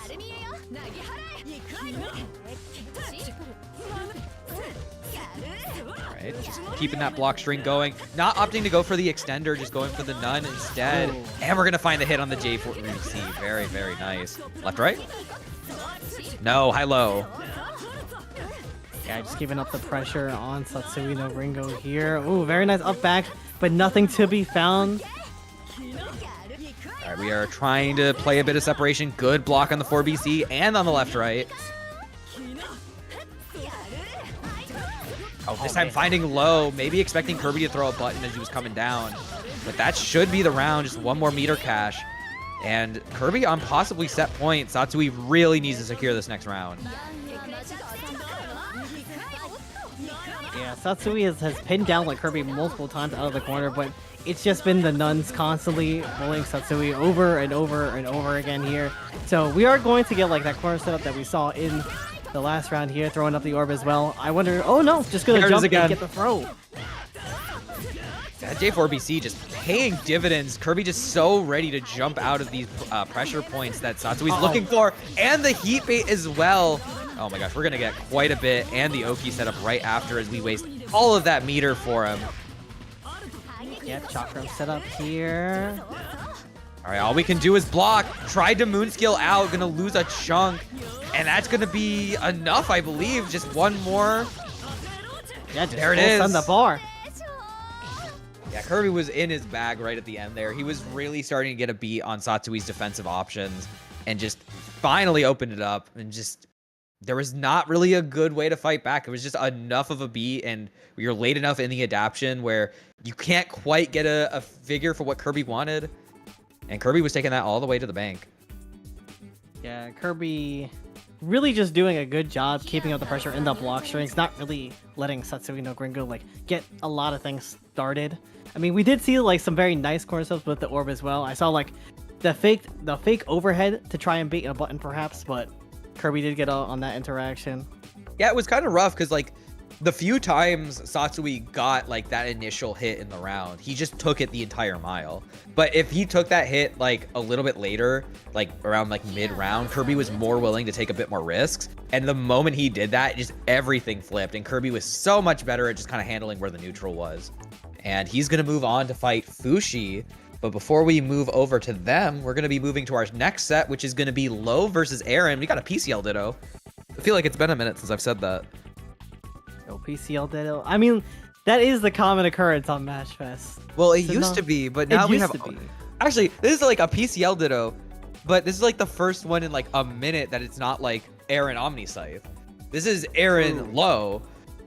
And there are like two players that are really close to each other, similar to OmniSScythe. I was talking about this with someone. It's like you have like West Coast Aokos, and then you have East Coast PCLs. Because you go to West Coast, I have no idea if there are any PCLs there. Yeah, that's a crew battle I want to see. you come East Coast, and I have no idea where the Aokos are at.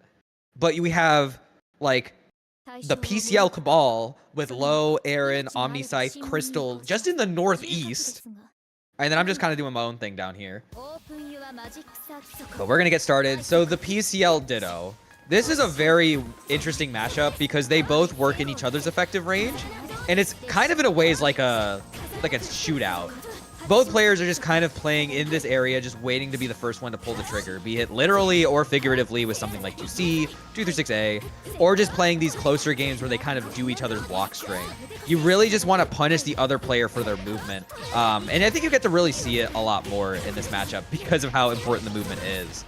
And PCL's got that movement on deck. Just can you maneuver around your own moves, which cover some very good ranges, but do have some openings if you know where to find them. Yeah, Erin got a pretty good turn going. Low just trying to find now a hit in this neutral to open up Erin here. Yeah, I'm gonna Like take you it. said. Oh, sorry. I was just making sure I was following who was who. Erin, I believe, in the red and black, and Low on the purple. I think flip those around. Oh, did I get that wrong? My bad. I believe Erin is the purple champion. Was that a taunt?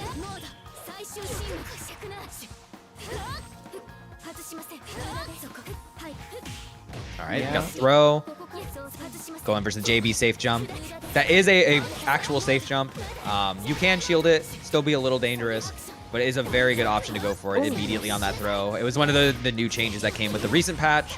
Similar thing happened with Roa as well, giving him his also funny safe jump off throw. Oh, we're going to time. Wow, is this matchup just really like this? It can be. I think for Erin, though, Erin is very willing to kind of play the slow game and slowly wear you down. And if you're not ready to play that game, it will get you. Yeah, I can kind of see it like in their playstyles as well. But here we go. Erin getting the nice opening here with the JC. Okay, here we go. Send the bar to the corner. He's going to get some charge as well. Oh my god. Hello, maybe trying to press a button.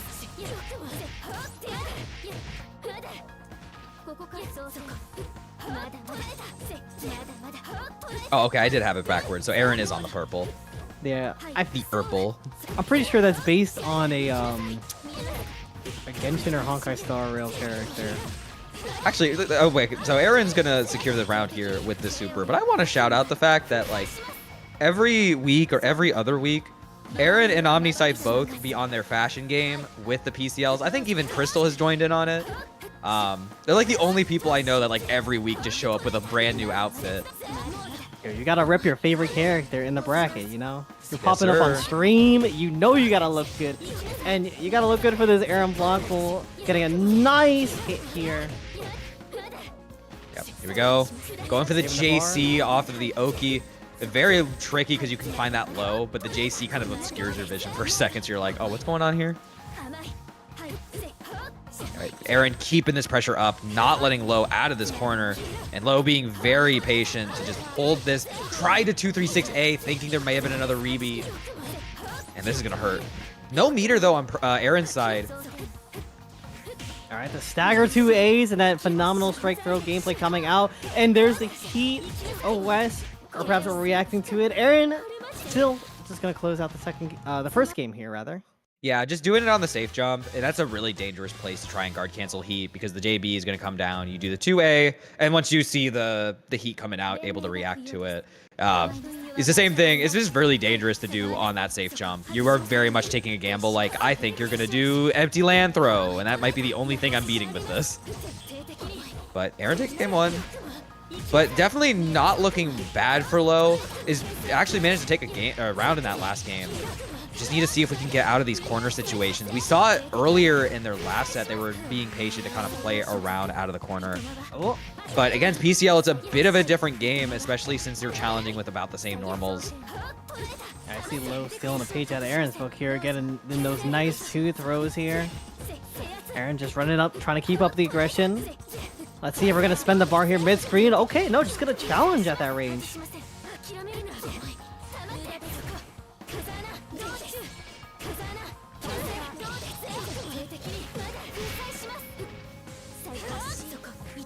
Run and throw, all right. Left, right. Got to the other side, but was just a little too late on the land, I believe. Low just let it rip on the DP. Can we kill off of this? Yeah, it's going to drop. Damn, just run up throws? Okay. So real. And another All right, one. Another one. Erin, 20 seconds left on the clock yo, as well. Let's see it, girl. Another one. Oh, she's Can I get stuck. one more, Erin? Yeah, we Oh, finally 2A will- stagger. Yeah, taking the round. It's sometimes, I think this is something that players will stress sometimes. If you think you can win the round, but it's still a little risky to Heat, especially on the first round, just don't. Just realize you just got to do it. I don't care how scared you are. Sometimes you just got to prove that you're better. In that case, Erin just running wild with those tech throws and the stackers. String here, Erin. Just taking another combo and taking it right to the corner here against Low. Let's see, yeah, just gonna spend the bar. I love a lot of Erin's combos. They're all so nice. Stone Hat. Oh no, Stone Hat 2-1-4. Low just taking the corner. Just played the Uno reverse card. Run up, But throw. another one. Another one? Oh, There's the empty hop away. Low. Yep.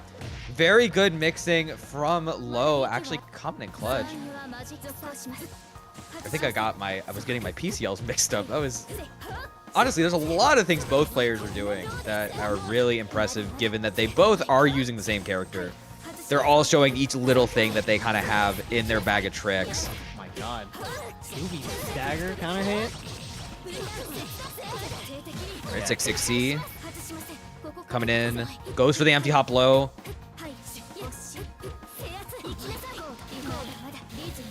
Yeah, keeping those frames here. Low just no, tapping into Moon Drive. Yeah, just needed to actually approach with the run and shield to try and catch that 2-6B because that heat knocked Erin quite a bit back. But we're still going to find our confirm. Unfortunately, going to drop it. It was a little too late on the pickup. All right, Erin just jumping in with the aggression here. Yeah, I was waiting for that bar spin mid-screen to just try and get in close, keep the plus frames up and rolling. Yeah, it's a little rough for Erin because you only have one bar left, but not if Low lets go of the block. Now we're going to get a full open up. Probably just going to do throw, save the bar. Just need one more interaction. Throw again. Let's see it again, Erin. Come on. And there's the 2A stagger to beat out the heat again, just like how it was in the first game. And Erin going to win the set 2-0. I'm really impressed with both players on their offense and defense, but just right at the end, I think we just kind of saw a little bit of a difference there. I think Low just not as sure where to find those heats on that pressure and maybe just a little too anxious, where otherwise their defense had been pretty rock solid. And Erin was very willing to just play around with these staggers and these strike throws to find that opening and securing the set because of it. It kind of felt like very back and forth between like the both of them like the entire time, especially like in that going towards game number 2 when they both started implementing throws and the staggers. Well, especially on the side of Erin too, just kept on catching Low a numerous amount of times. Yeah, it's one of those matchups that are very player oriented, and you can kind of get a better idea for how each player wants to play. I think that's something I like to stress a lot when I'm talking about this game in particular, because we do have some characters that have a lot of player representation. There's a lot of individuality that shows if you can look at it and you kind of examine it for long enough. I talk about it more with the Marios, but it's the same thing with the PCLs. Like, even with Low today, because I haven't seen it in so long, I haven't seen them on the PCL. Getting to see it now, just in that one set, you could really feel where their flows kind of differed. And unfortunately, only one of them could move on. I just realized we're gonna have 3 PCLs in the top 8 again. It's been a minute. That's right. So we are gonna see Fusshy up against Kirby here on the loser side of things, or is that winners? This is loser side. So this is the other side of losers quarters. I want to shout out this matchup specifically because I know Kirby and JCOM both have put in a lot to lab the minorest of details, like the very specific situations that Fusshy has put them through specifically. And I really respect that from like the both of them. And Fusshy as well, just being the person to be like, I'm just going to throw you in the wacky situations because my character is silly and goofy and will eliminate half your health bar if you let me. Yeah, and we are fighting it out in the training dojo. Let's see how Fushy's gonna deal with the nuns just bullying constantly, or just jump over and begin our pressure. Yeah, I think it's a bit harder because usually when you see a character in the air like that, you think, oh, Mario's just going to anti-air you and just knock you out of the sky. But with the teleports kind of mixed in, it can be really difficult. Like, we're seeing a lot of maneuverability here, just not getting into the nun range or quite in position for some of these anti-air Spider-Mans to really show itself. Oh, good mash there, but a little bit of a stagger means we're not going to get a combo. But we're keeping Kirby in the block string. But there we go, the 4BC cross-up, going to work out. Give Kirby his knockdown. We're going to do the chakrams. No shield. Good block by Fusshy. Just holding strong. Tried to swing out, but doesn't get anything. All right, BC on out and shield on back. No follow-up, though, from the A shield.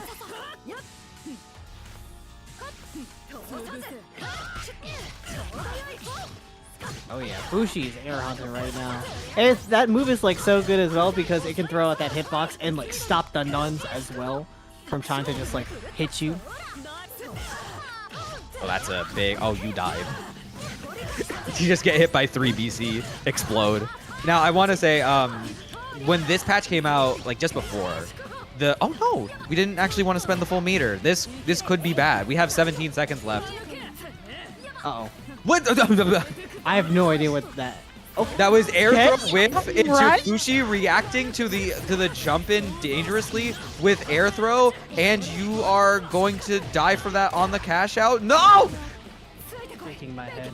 Actually shaking my Oh, head. just enough for Kirby. Fusshy probably kicking himself. He could have just won that round by expending all 3 bars. And Kirby gonna use as much as it takes, whatever it takes to win it. With the skin of his teeth. Oh my goodness. Well, while we are without Moondrive going into this next round, we do have that 2-bar sitting in the back pocket here. Kirby, though, laying on the throws, laying on the pressure, going for a bit of that corner swap there. Fussy not exactly getting pinned down, but this is very good to shake things up. We're gonna do left, right. I think this is left. Yeah. It's really tricky. So you can follow that left, right, because when they're doing that, they're trying to push you slightly into the corner. And you would think, oh, that looks like that pushed me 4 corners. So it's going to be on the outside. But it's not. If they're doing that specifically, they're trying to make it left. If it looks a bit more awkward, they may have messed it up and are going to be on the same side. Just something to keep in mind. Kirby just running in, getting that throw on the Moondrive, and then opting to back away. Just did not want any of the smoke. Yeah, scary situation here. Moondrive activation and yeah. Moon skill parry coming out. That was taking the checkmate. first game. Yeah, that was really good because he was like, I have Moon. And one thing Ushi players will tell you is if they go in for that Rekka specifically on that dash in, because they're going higher, they're going low. But if you have a move that can catch something like that, like a Hyro, or in this case, if you have MD and they don't, you can just get a good punish off it because it takes a second for it to come out. And Kirby's option is, oh, I'm an MD, I have a counter with my Moon skill, and it works out. But starting our next game, Fussy is going a bit crazy. Yeah, very nice starter there on the hit, but Kirby out with the A-shield follow-up, looking to get the side swap as well. That bar is spent to make sure that Fussy stays pinned down there. Gets the tech throw. Fussy gonna take a chunk for that. And back to the corner you go. All right, lay down the chakrams. Are we out? And no, we are not out. Still getting caught by the A-shield follow-up. You have to survive one more situation. Oh, Kirby just opted to block this time, maybe not expecting Fussy to try and shield out of that since he had already threatened throw earlier. But Fussy said, nah, I'm out. Oh man! Oh my god. Just chop the nun away. Be gone with you. Not able to get to the ground in time, but we're gonna mash anyways. Kirby just instilling himself his J-Com and just gonna mash right on in, take the round, and is now on set point. J-Com clearly here with us in spirit. Couldn't be in the bracket. By the way, shout outs to J-Mom. It's her birthday. Look, if you know, you know. If you know, you know. But let's see, Fussy, do you know? Good yes, defense. You do know. Able to find the heat. No, what are you doing? Not the 2-2-A. The punch nun strikes again. Oh no, all these tech throws from Fussy are getting him punished really hard. Possibly one more knockdown situation here. Only MD on the table and getting caught mash. And Kirby gonna take the set 2-0, getting more and more confident as the set went on and making quite a bit of a loser's run now. That is MadeInHeaven, Satsui, and now Fussy down. He'll be looking to play the winner of our next set, Lunar and Erin. Yeah, taking down a real killer here that is Fussy, and now that next set, the winner of Lunar versus Erin is going to be such a tough one for Kirby. I see him win. You see him win? He will gap, as you say? He will gap. He will gap? Man, that really is J-Com, huh? It's a funny thing because like we talked about it at the beginning of the stream. It's like this bracket is very loaded with great players. Anyone can do anything. We've been seeing a lot of upsets already, and it becomes a point where I think our player level is getting so close to each other that it's like, yeah, I may not think you're gonna win this match specifically, but I know you have it within you, and you're playing pretty good right now. That's kind of what I love to see, which I'm seeing with quite a few other games, more so just developing. I feel like it's just due to the amount of resources and community, like you're saying before. We have a bunch of community tournaments, Type Lumina community is kind of small, but if you ask for help, anyone is willing to help you out, train you up. I know you have like a few people that you're coaching on your side as well. Oh yeah, but if you want to help out some of these players who may help you, consider donating to the Matcherino! Matcherino! Codes remaining. Sure. We didn't have enough time to shill it. We were too excited about the bracket, but yeah, we've already got our top 4 payout, but we could extend that further if you want to help. We got coupon codes and we've got possible monies if you are feeling very generous. We're hopping into Erin and Lunar. Lunar going through his second PCL of the night and hopefully gonna find a little bit more of an answer this time. Was doing really well to the end, and Erin hoping to claw back away and maybe try and get the run back as far as Grands for Reaper. Yeah, very aggressive start here on the side of the Lunar. Open up with a pretty nice combo here. Just keeping Erin pinned down in the corner with the fireballs and the needles as well. Erin just looking for that jump on out, and there's the overhead hitting with the 5B increase. But Erin finding home, gonna get a bit of damage, and now the Oki situation. Here comes the strike throw. And gonna catch the jump out. Lunar looking to just try and get away on the rebeat attempt, but Erin still just locking them down, letting that gun rip for the super, and I got hit. That is so that 2C Oki is very tricky, and oftentimes you do it to try and get your opponent to use Moondrive if they have it. It was kind of an awkward position for Lunar. I think they may have just not had enough, but it's also like, I don't actually know when I'm going to swing for this and get it right. Maybe we've gotten more PCLs who've gotten the rhythm for it better. But it really is, if I whiff this and you tried to shield, you lose. And if I get this hit and if you don't try to shield, then you lose. So it can be really devastating. But the main thing is you can't cancel out of that on the MD. So if you can get around it, it can not be the best of uses. Lunar finally getting out of the corner, going to let in some damage, and we need to not let this Oki go. Let's go. 2-2-C. Ooh. Catching the low shield there. Going high. We're just going to run Erin right back into yet another 2-2-C. How should you respond at the situation? Ooh. Getting hit high once again. Lunar getting around in this first game. Yeah, that's very devastating from Dan. Her ability to kind of make you spiral if she just guesses right on that Oki. Because getting there is a bit difficult. But once you get in there, if you're not careful and you're not trying to figure out what your opposing Dan wants to do, you will have a very difficult time trying to win these rounds. Erin coming in round 3, swinging, bringing Lunar all the way to the corner. Yeah, trying to play very aggressive with that meter as well. Set the 2 bars, but Lunar's still in the corner, getting hit by the JV. It looks like the meter usage paid off in the end.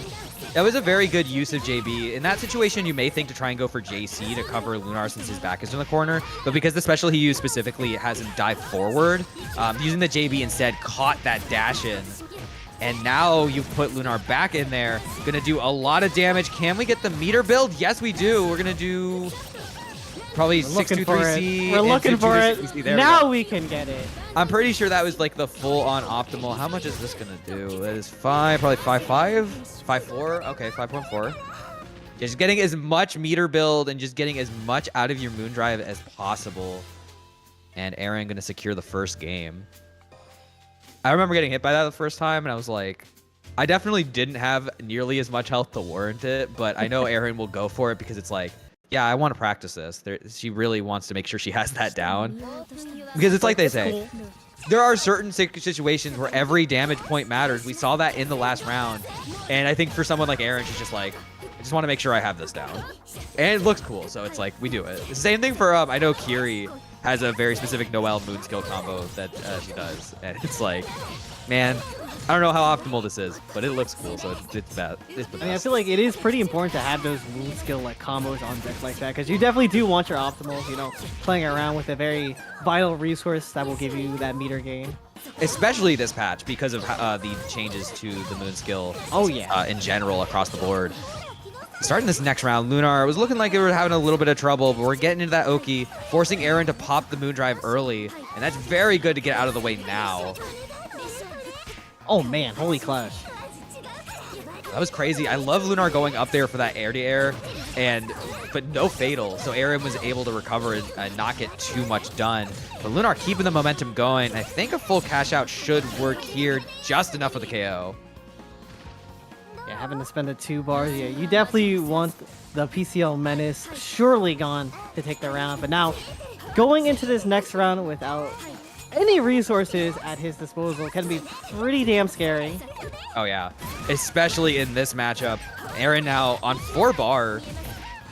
Just not slightly any moon. This might just be one of those rounds where you're like, you know what? I just got to figure out ways to build whatever resources I can to go into the next round, or at least force Erin to use all of hers. Oh, we're out of there. Oh, tried to catch with the DP, wasn't able to, but swatted down Dead Boss Noel with the JV and immediately picked up. Oh my god, are we gonna build again? No, we're not gonna have enough, so we just do 6-6C, save the meter. There's a 2C, gets the shield this time. And just opting to back off as Erin gives enough space for Lunar to challenge. Maybe not expecting with where his health bar was for Lunar to really come in like that. But he's gonna heat, try and secure this. Actually, this is pretty good for Lunar. Built the moon back. Unfortunately, gonna get swatted out by the delay on the counter. And the JB coming down, caught a mash attempt, and that'll be more than enough. We don't even need the resources. And I mentioned earlier the need to build it for this round, and it did not go well. You're coming in with 1 bar after and a bit of moon. Erin at least, no moon. And all that meter, though. I already know Erin definitely wants to close this out as well. Taking Lunar all the way pinned against the corner. 6-6C, send it with the bar, rebeating, going for the JC. Oh, but doesn't catch the attempt to get out of the corner here. Oh my gosh, Erin tried to DP out of there, and Lunar was well away by then. Was like, I don't want anything to deal with this. It's like PCL DP, it's got some pretty good like initial side range. So you kind of want to avoid it and then avoid the avoid because you don't want to get hit. But very good catch on that heat. This is a very dangerous situation because after this... Wait, are you going to have enough to... Yeah, we just do have catch out enough now. time. Okay, yeah. Because you're not going to get much damage, but like your heat was already almost gone. You may as well cash out to get your moon back. That was very dangerous. Erin opting to gamble twice, going, I'm going to shield, and I'm going to shield again. And the Erin game it did work out. And Yeah, we're going to definitely get the meter build. And we Okay. we don't even need it. Oh my goodness. Just enough off the combo itself. Some good optimal damage. Erin taking the set 2-0 when it was looking very dire at the end there. What starter was that even? That was a pretty damn good starter to finish off that round. JB starter. Oh, this was the previous round to first take this game. Yeah, I want to see that back because I kind of flashed through. Oh, it was the JC star. Oh, that's a big start. Yeah, you were super dead. You're gone now. Yeah, that was... I'm jumping in the corner because I'm scared, and then seeing PCL JC, if you don't react to that with an immediate shield, it's just... it hurts. It hurts a lot. The Lunar going to bow out at 5th place. Erin going to be fighting Kirby. Erin's trying to claw her way back after that set with Reaper and is getting ever closer, just taking bodies after bodies in her path. But we're going to be jumping up to winners finals to see NegaReaper and OmniSScythe.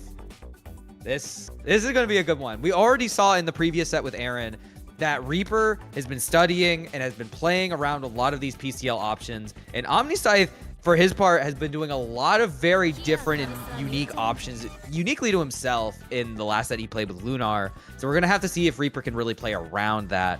But if you want something to do with your phones, you could do !Matcherino, donate to the Matcherino.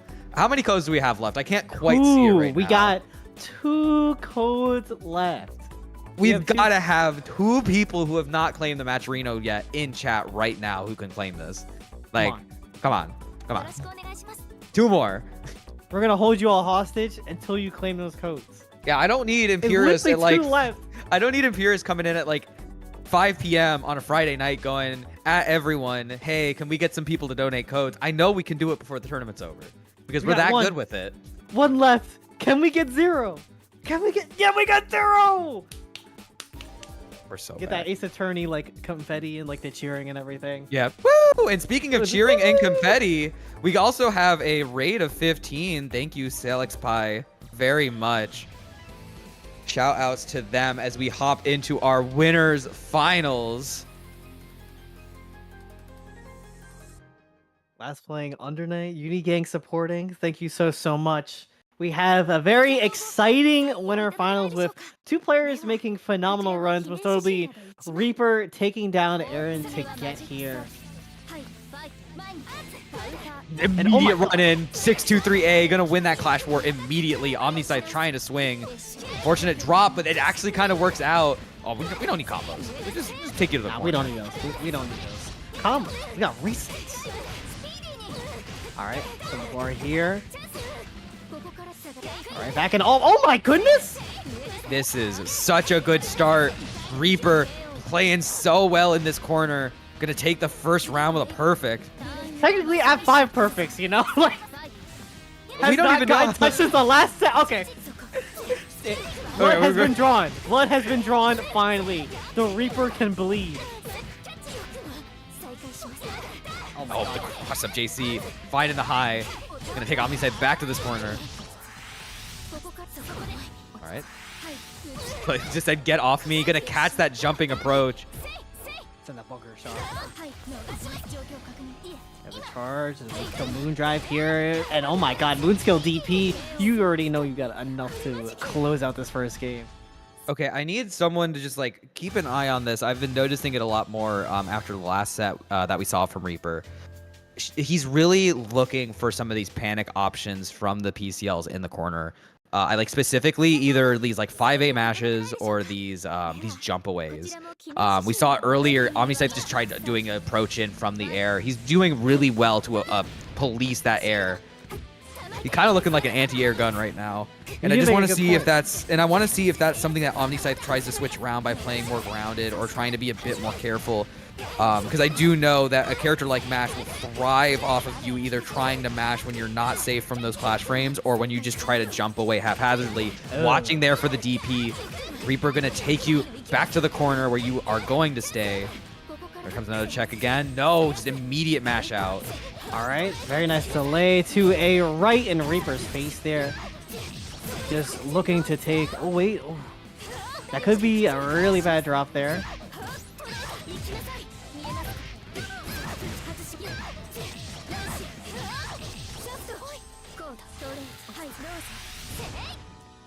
Oh man, what a jump to evade the bunker shot there. Oh my goodness. Oh yeah, we're gonna take this.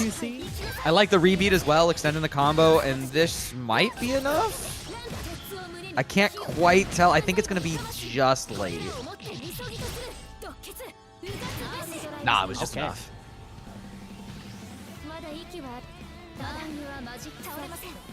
All right, OmniSScythe on the board. We are stopping these perfect champions. And we're bringing back the power champions here, Arhkma. It will not be perfect. Oh my gosh. I was going to say, Mash is kind of like a power champion. She's got a nice bit of armor there, and that shield be packing a real punch. The reset. Oh, nothing off of that. I'm wondering. I'm going to have to ask him about that. That's an interesting setup. I want to hear more about it. But we're going to get not quite an air unblockable, but catching Reaper as he landed with that 5A. Oh, tried to backdash catch, which is a little too far away. Oh, we eating out of there. We do not want the smoke. And there's the foot dive. Oh no, we dropped it. Tried to just immediately overhead. OmniSScythe said, nah, I'm jumping again.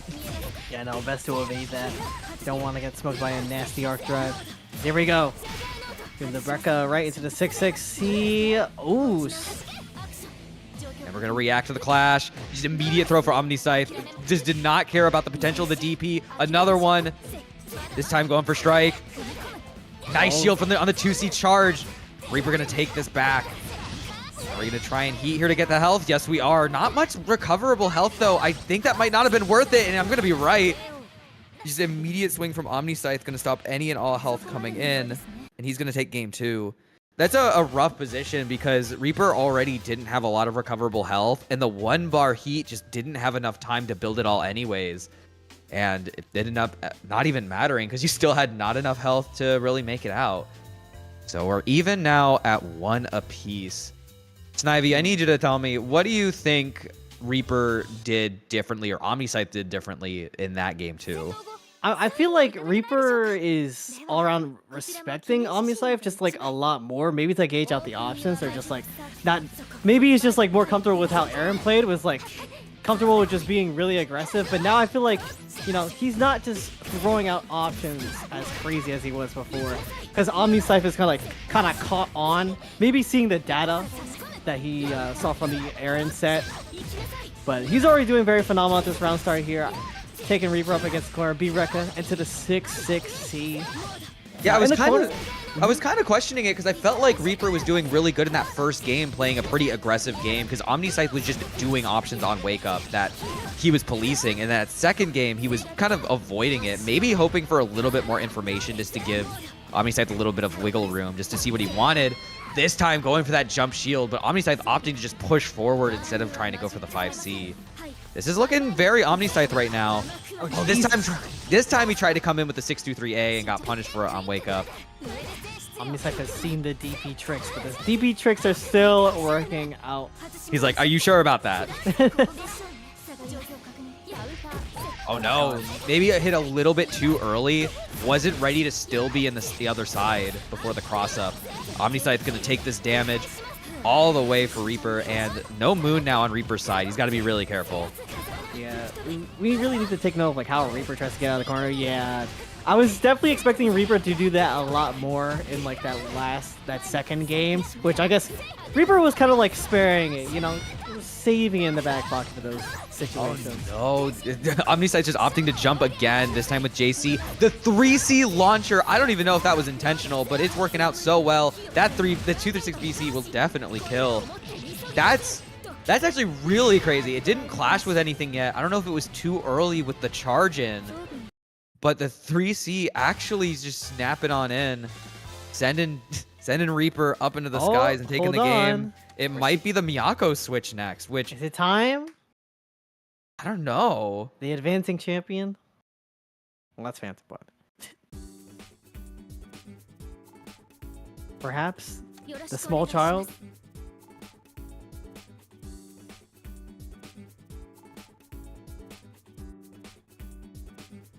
I wonder, how would Miyako work out against Pirate Ciel, especially OmniSScythe's? Oh! A bit of a skin switch. Okay. We're red, you know. We're mad. I respect it. Reaper was like, you know what? Mash is the PCL fan. She would probably also be on this color change and fit game that the PCL's got and said, I can do that too. I love that color. That's great.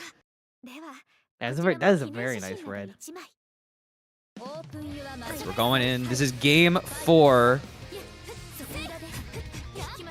Yeah, I just wonder what's getting lost here. Like, I feel like Reaper is getting a lot of these like neutral interaction wins, but like in the corner against OmniSScythe, unlike Erin, he is kind of just like getting stuck out like half the time.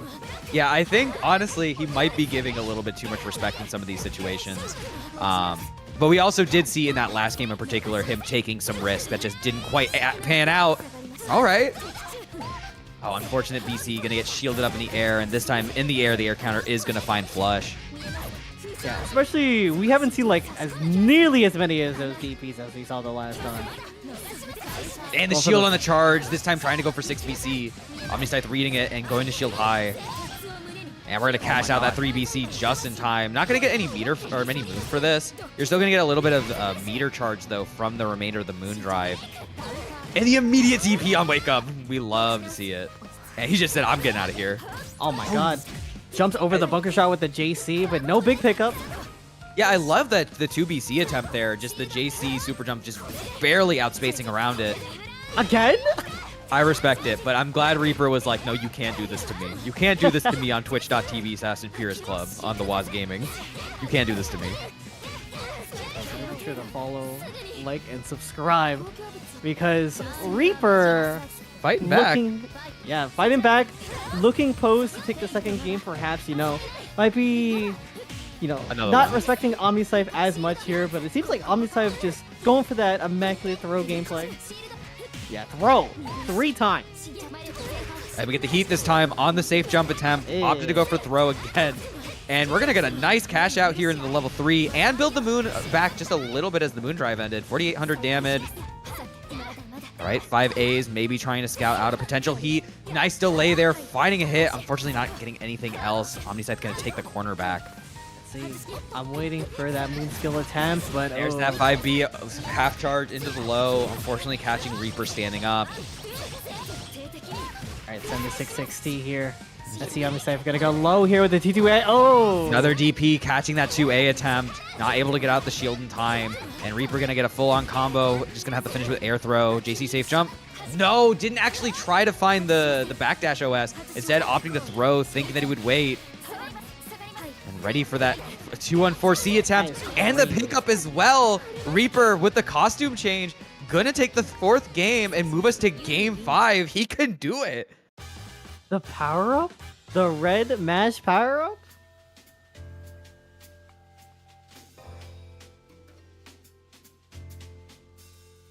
Let's see, come on. Well, probably taking a bit of a wait here to get some thinking on, you know. Maybe cool off some momentum.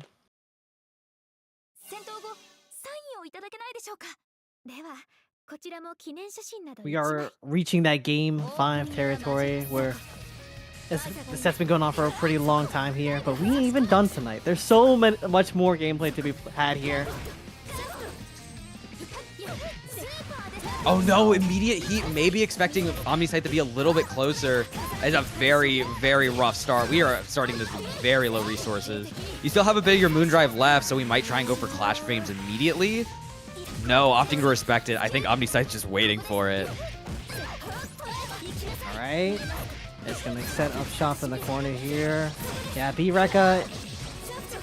Oh, wait a minute. Try to get maybe a reset perhaps? Or overhead. It's possible.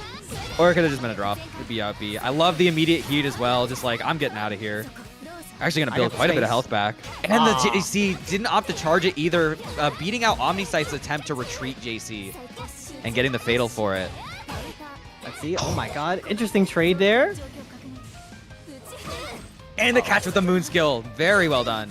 And that should be enough to secure the round. Reaper, honestly, I'm genuinely impressed with how much meter and resource management Reaper was doing. Because it was looking like a lot of situations where he was like, I'm going to use all of what I've got. But he was doing enough to build up what he needed to build back his heat, then to build back his moon. It's very much a cycle between the two and how you manage it. And even when it was looking real low, he managed to get back into a position where he was making a bit back. Oh my god. I feel like OmniSScythe knew. OmniSScythe knew, just walking back just a little bit, but still got clipped by the heat, but it's okay. Still taking our turn in stride in the corner here. Yeah, spend the 6XC, keeping things nice and simple. There's the 2C charge. This time we're going to get it. Possibly caught an attempt to gun Rekka with the delay B. It forced OmniSScythe into the laser instead.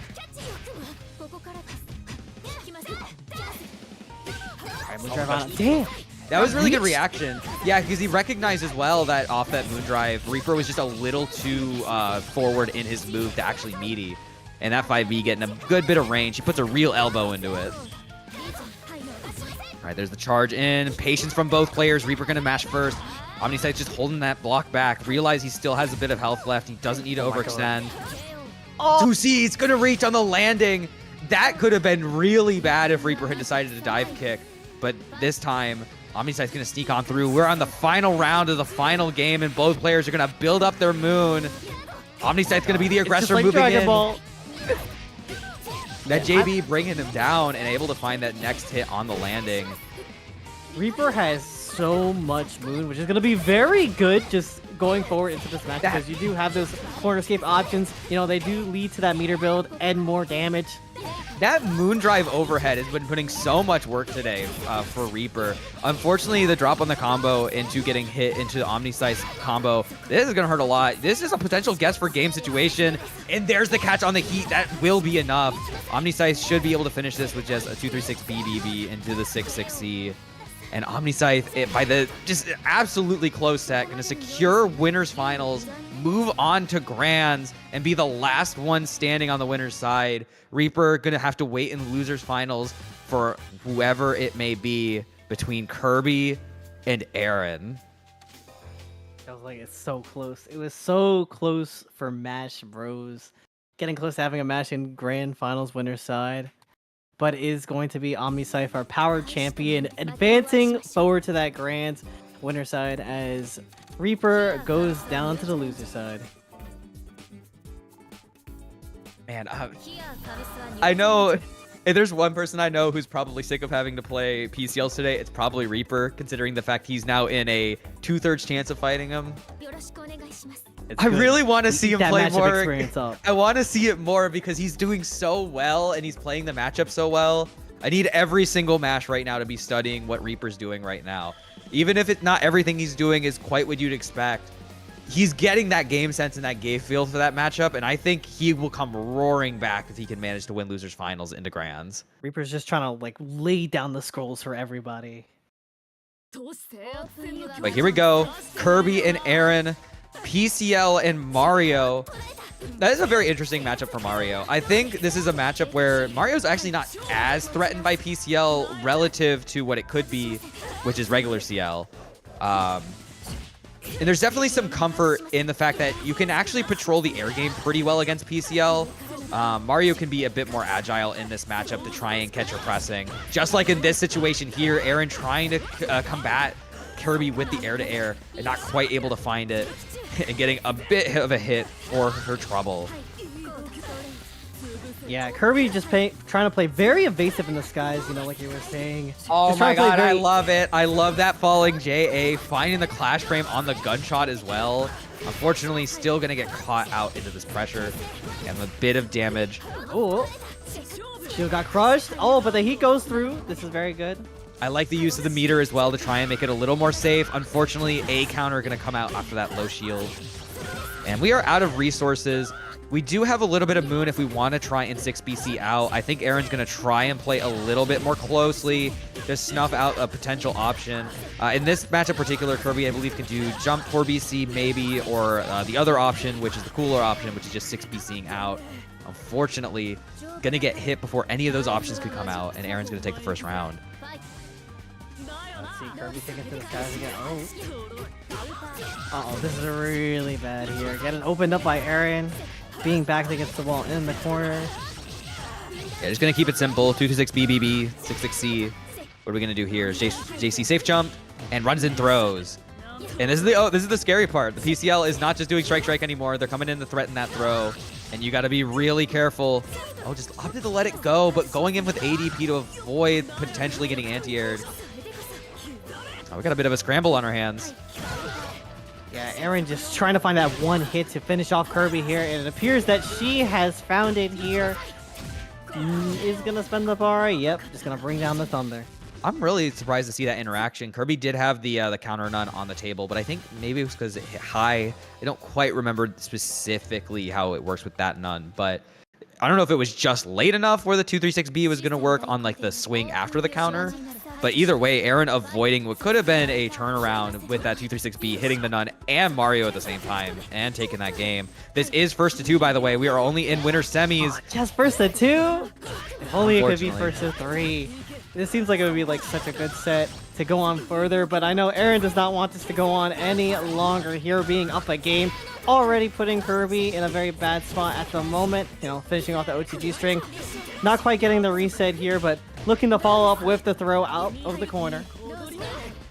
B counter coming out from Kirby, gonna find a fatal on that low shield instead of that shot from Oki.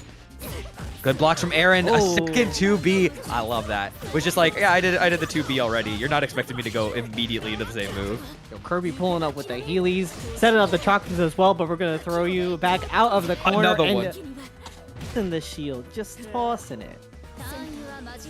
Yeah, this is the mix master, Mario Gallo Bestino, and Kirby really showing that off. Here comes the 4BC, and we're gonna get a punish. Kirby actually landing in time to block the counter attempt. Oh, and the A-Nun, or J-A-Nun, held there, just gonna launch up Erin for a very nice combo here. And we're gonna find the air-to-air, the overhead. But unfortunately, he's gonna drop. Yeah, a bit of a pause there to not get clipped by the nun parry. Yeah, there we go. Tried and true Mario mash, the JCOM classic. Kirby pulling it out, and we're gonna get another throw on that shield attempt. Guess for game, and we're gonna follow the backdash with the 6BC with the moon drive. Kirby answering back so strongly in this round 2, in this game 2, and we're gonna see game 3. Just a lot of small things. I think recognizing with those throw attempts, it was like, Erin is more and more looking for me to mix up this option, so I'm going to keep doing it. And I love the wait there on that last Oki, recognizing Erin was kind of desperate to get on out and managing to react with the moon drive to follow that backdash attempt. Oh, that's actually so good! Using the super in that area to get hit in an awkward position, so you didn't get the 6-6C to actually confirm, and it had enough end lag on it where you were able to punish it. Unfortunately, still... I believe so. That was a 214C to get hit, and then he was able to follow it in with the 2-2A, or the 2A after. Well, this is looking a little tricky. 3BC Spider-Man coming on in, taking Erin back down to the ground. And here's our Oki. Moon drive, how we're going to respond to this situation. All right. Yeah, that was tricky because that second chakram was coming in, and Erin just kind of had to respect it as he let go of block. So Kirby was still able to take back the block string. Oh, the 2-6A. We should be able to get a lot of damage off this. I don't know if this is going to kill. Not enough. Yep. And this time the JB, with not enough on the confirm. I love that, just being as evasive as possible. Try and keep the round alive. You had to use a lot of resources for that, though. Another 2-3-6A as Kirby kept himself in the corner. Erin going to take the round and be on set point.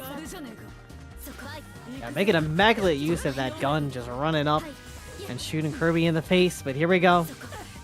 Erin up around here, but gets sniped by the Nun launcher and gets reset. Punch Nun and then the reset. Kirby trying to keep Erin as mixed as possible. Oh, try to get the slide, but the backdash is a little too far.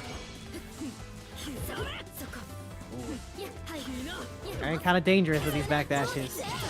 2-3-6 BBB opting to go for the full follow-up, catches the backdash out of the way.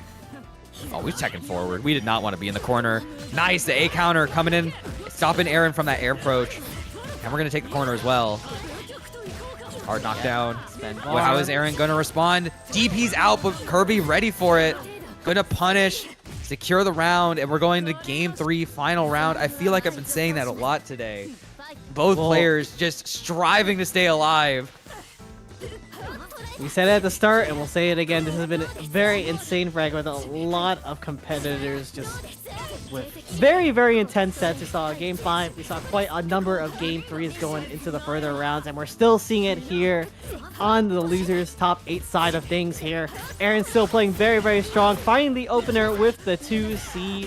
It's going to be enough to take Kirby right to the corner, send it with the 6-6T. Erin going with the safe jump JC. I want to comment on Erin's approach just before that that combo to send Kirby into the corner. She was really determined not to press anything and was able to find the full jump in and close the distance without really having to do much except run in. And now we're seeing it again, trying to make some space. Unfortunately, the DP getting caught. Kirby backdashing away. Are we just going to try and reset positioning? And this time the 4BC going to catch the stop of the dash. Kirby gonna try and get another Oki off this throw. High-low, goes for throw. This could be possible life. Jump shield, oh, not in neutral. It doesn't work like that. And that's gonna be enough. We're gonna need one super and maybe a second bar off the DP. No, just the punch none. Erin gambling it all on the jump back shield and Kirby ready for it. The chakrams both whiffing. And Kirby's going to move on to fight Reaper in losers finals. Wow. This Mashfest has really shaken up. Even like getting down to the final top 3 here. Kirby would have played the upset. Like we were saying it before, like you don't know who's going to beat who, you know, like anything can happen. This is one of those things, Arhkma. This is one of those things. It really is. We've seen so many just differences. That last interaction is... Talk about like mental stack. That is like your back is against the wall and you need to go for an option. That jump shield theoretically can work, just not in like that mid-range position where you're not really near a corner, because the chakrams just where they are is just not good for the momentum you get from doing that jump shield back. And it's just one of those split-second decisions that you make that can make or break a match like that. Kirby was just so determined to keep so many of those rounds alive, was really just applying so much pressure. And I think it's that tenacity, especially from both players, that when you get into those last seconds can make everything. But we are coming in to our losers final set now. We got Reaper and we got Kirby. 2 players who are playing out of their minds today. Reaper on his winner's run lifetime, beating Erin, beating Yun, beating Fusshy, and just barely losing to OmniSScythe, while Kirby has been on a hell of a loser's run, beating MadeInHeaven, deltazura, Satsui no Gringo, Fusshy, and now Erin. Oh, I'm excited. This is gonna be so good. This top 3, I don't know what to expect, actually. I don't know who's gonna win tonight, really. Anyone can honestly take. Oh man, the funniest thing is OmniSScythe being our gatekeeper again after taking a bit of a hiatus, came back like a week or 2 ago and was like, just playing, just kind of trying new things, trying like not as optimal things, just weird things. And he is now what stands between these 2 champions and victory. We'll see which one will face him. All right, top 3, letting the intros rock here. You know, Mash and Oh, Mario we got a kinda face have off. this- Oh my god, We got a clash off. he just ran it. They both just said, I'm walking up and we're mashing. They It's know gonna be how we Reaper do though. it. Oh, They they're already so know how to real. put on the show. All right, strike throw. Get that judo action going. Oh, it's the JC starter.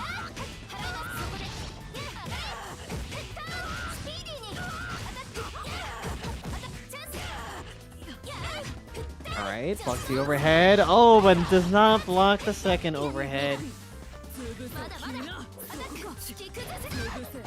Oh my god! The nun jump scare. It's so spooky. All right, here comes the setup. Going low. Good defenses from Reaper. Oh, interesting interaction with the Nun. The BC not getting punished for it, though. But Kirby as well being okay, but the overhead this time coming in.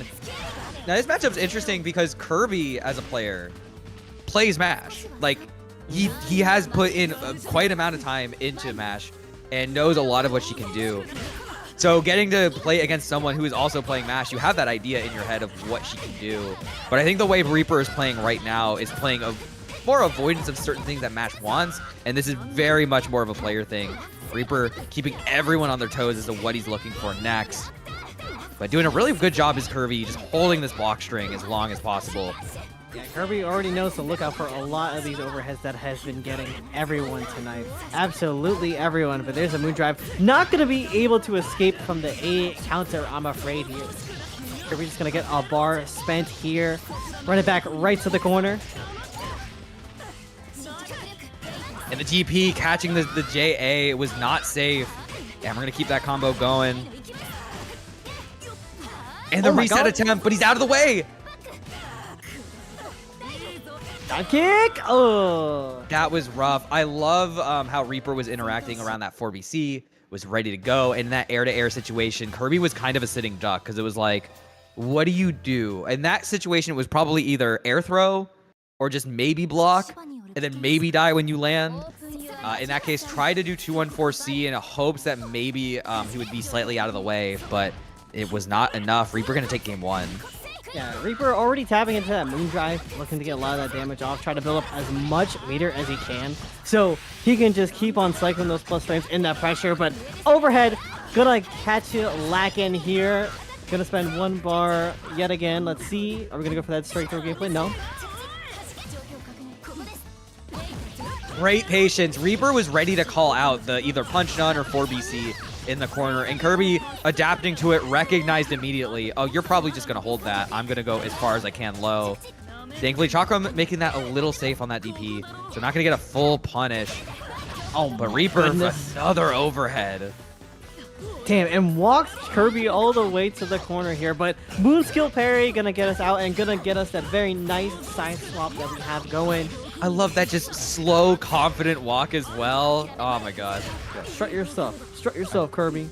Another heat. I think people just need to be recognizing that Reaper is so gung-ho about heating out of there. It's been going so well for him.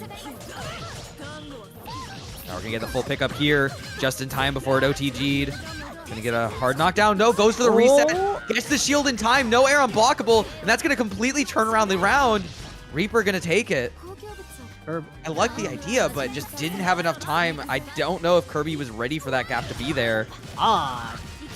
Dive kick round start, yeah. Reaper barely escaping from that last round, but tries to back away from the heat though. Not gonna work out. Oh my gosh, what are these Trading and trading and trading. Another one. Okay, we're gonna get a punish this time. That was so scrappy. Reaper was just like, I'm going to throw myself at you, and I don't care how many people of the cloth you throw at me. Now let's see. Chakrams pull up on you with the Heelys and the sword guns as well. Oh, there's the air to anti-air. Punch Nun coming in clutch. I get a nice combo. We're gonna spend the meter to send back into the corner. Yes, we do. Chakamoki time. Oh, found the low, but no follow. That overhead though, that'll get him. All right, Kirby managing to get around here. I'm starting to see what Kirby's doing to really catch Reaper in a lot of bad situations. Kind of just when Reaper goes into swing with JC or a normal, Kirby's just throwing out the A counter and he's just constantly getting hit by it. I love the moon drive. Kirby recognizing immediately because he had done 4BC that he was in a dangerous spot. Both players now out of their moon drive and resetting to neutral, which is a lot of this like jumping around, trying to scout each other's options. Because at least for Reaper's side, he knows that Kirby has the ability to anti-air, but you can still block them. And I think for Kirby's sense, he's like, I just don't want to be caught in the ground if you're going to dive kick me or charge at me. Kirby going to find the hit and get the side switch. Big cross up and a side switch to boot here. Let's see. Oh my god, Reaper not getting out the DP like we've seen before. That entire interaction was like adaption on top of adaption. The ending part of that being Kirby ready for the charge. No way! Maybe that might have been an attempt to heat and then just got the last arc, unless he was just like, it was a misinput. Okay, I'm pretty sure that was just him trying to heat. I knew. I was like, it's most likely what happened. It is what it is. It sucks that it does happen, but it was probably like, I need to panic, I need to squeeze heat, and it's like, oop, I got 4 button. My bad. It happens. I mean, look, these controllers that we play on, like if you have anyone that plays on a pad, pads are kind of tiny. Sometimes you get them gamer thumbs and you try to hit the buttons and you just slightly position it wrong and you attempt to hit someone for like 5,000 damage. Oh, here we go, the Miyako. I'm really surprised to see the Miyako coming out. It looked like the mash was doing fine, but maybe enough weird interactions in that last game was enough to go, let me just try and overrun you. Miyako as a character is just so oppressive and able to keep on top of what you're doing that for a character like Mario, whose only real options might be a Bare or like a 4BC out of the corner, it can be really rough. Kirby, meanwhile, going to switch the colors. And this is what I always like about Reaper is he's very willing to try and switch around characters mid-set. It could be a first to 2, it could be a first to 3, and he's just like, I don't think this is working. Let me give this a shot. And in this case, he's playing a first to 3. He's already won a game, and he's only tied up at 1-1. You have the ability to play the Miyako and see if you like it better. And if you don't, you can just switch back. Yeah, you do have that extra game to work with potentially, if you go down, which is the one to the first to 3, but we're going to get the cross up with the good old elbow here. Miyako just going to be running a train on you. All right. I didn't realize she was a conductor. She's trying to pull you up to the station, and the station is the corner. And unfortunately, Kirby is the visitor here, getting opened up by that 2A. Gosh, I don't remember this happening when I was taking New Jersey Transit. That's kind of messed up. Reaper taking the perfect. This Miyako switch working out so well. Just kept Kirby in that corner, and he was just desperate to get out. Oh, just run up DP start. He does like to do that sometimes. Unfortunately, Miyako's a little bit easier to punish. And Kirby gonna open up. Just immediate super on wake up, saw that button come out and said, nah. You see, this ain't the NJ Transit. This is the Metro North that we're riding here. So, take it to the East Coast, baby. Oh. Very tricky interaction. That none call gonna work out for Kirby as he takes the corner. Yeah, bar spent here. Just gonna, keep the corner like you said. Chakamoki. Found the second overhead, but not able to find the continuation. Reaper heating out. Good patience, but Kirby finding the throw. Keeping that health bar kind of small. All right, the shield and attempts to get out, but nothing to avail here. Kirby just going to send the bar to close out this second round here in the losers finals. Should have never be countered against Mario. None. Worst mistake of my life. It really do be like that. You have to be really careful when you decide to challenge Mario at range with B counter, because he does have the ability to punish you, especially if he's already in the air. It makes setting up for punishing B counter so good, and your reward offer it can be so bad unless you catch them with a really good delay, and they're already committing to like it. Yeah, you really just need to be careful about that. But now, I mean, Reaper's like, I'm in the air. What do I do here? Find a JA, no fatal. Oh, gone! And coming in to close the distance. There's no nuns on the table. Beats the counter by getting the side switch on the special. Good OTG, but no shield on the 6BC. Kirby just let it rock. Yo, we are throwing all the moon skills to the wall right now. Time to get some charge and go right into this bar as well. Set up with the chakrams. Oh, he stayed back. I think it was like, I don't want to get immediately like 214 or 236. I don't need that in my diet. Oh my gosh, but here it comes. Reaper closing the distance again. Cartwheel to avoid the heat. That's going to be a lot of damage, and you're losing all this resources. Can this be enough to kill? No, we're not able to find it, but we're going to get the overhead on the wake up. That was perfectly timed because Kirby was just getting up from the ground as that first hit connected. And Reaper, just one interaction totally just skewed that entire round. And he's one away from getting the run back against OmniSScythe. Type Lumina moment, perhaps? Wait a minute, you both are Canada. How are we having Type Lumina moments? Type Lumina moment. Okay, who died? You hate to see it? Did we die? Uh-oh. What's happening? No, everybody got kicked out. Okay. All right, well, at least it was right at the start of the round. Actually, I don't know if this has ever happened before. Our top 3 is 2/3 Canadian. Oh my god. Because usually these top 3s, we expect it to be like almost all American players. Maybe one like Reaper or Kirby can like sneak their way up into this. But nah, we got ourselves a real Canada duel right now to see who's going to challenge America in one more national head-to-head. Canadian invasion.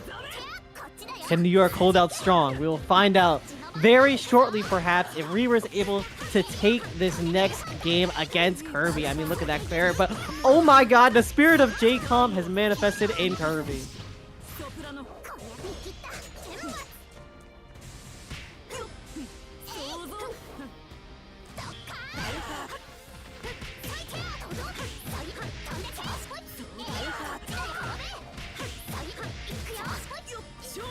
All right, oh, the cartwheel way to beat the heat. Yet we get a nice little throw combo off of this. And it's scaled. So the next one's just gonna do it. Yep, pressuring in the corner. And okay, A-Hole to finally get on out. Get the side swap, and here we go. Goomba stomping right on over. And the low shield can get punished. Another Goomba stomp, stomped right into the ground. We're gonna get a lot of meter build for this on these Moondrive combos. Builds 2-bar. Can we finish this off with one more super? All right, guess. Am I going to throw? Chakram going to hit you. Going to DP out and going to get punished for it. Kirby just waiting. Going to take the first round. No Moon on his side, but Reaper doesn't have much more on the other. We just need to build some of these meters back. Oh my god, the charge! Catching Kirby as he was landing. Very well done. Here we go. Very nice pickup here. Alright, sticks out that stanky leg here. Oh my god, just runs up for the overhead. Reaper going on set point against Kirby. That's another perfect. Reaper, you're so good. Alright, we're starting strong. We got these jumpies. Kirby gonna get just above that one. And there's the high Spider-Man, the 623A, gonna catch Reaper super high up. And we're gonna take him to the corner. Yep, gonna get some charge. And get that side swap from the bar as well. Rolling up with the Heelys, the Chakram's pressuring you. Ooh, he's trying to rock. Yeah, so those that 2-2B interaction off a counter has a few different ways it can go. Some people like to do 2-2A and just, or 2-2B and just wait for the shield. Some like to smother the shield. Some like to run up grab. There's quite a few interactions that can happen on there depending on how the Mario wants to use it. Oh, here we go. We're gonna get the meter build on the first bar. Is that gonna be enough? Oh, it's definitely gonna be enough. Yes, pair into No, it's not. Wait. Oh my bad. goodness. And we're Just gonna. tries to run up throw. Okay, that could have been disastrous. The whiff run up throw, Kirby trying to punish with a J4 BC, but Reaper recovering in time and finding the low shield. Thankfully able to secure that despite that last combo not killing. We're going game 5. It would be crazy if all of our top 3 was game 5. We have currently 2 sets that are game 5, and this is also. And now with this one joining. All right, loser finals here. Winner moves on to Grand's loser side to fight up against OmniSScythe here. Reaper leading the charge at the moment. Here we go. Immediate heat from Kirby. Just said, I'm getting out of here. Oh, he really getting out of here. Oh no, the moon drive, but not able to shield the counter in time. This is gonna hurt. Yeah, BC get out. Oh my god, 4BC caught? That was crazy. The Nun went the one way and Mario went the other side to just totally avoid the situation. Was that kind of like a Stone Hat situation?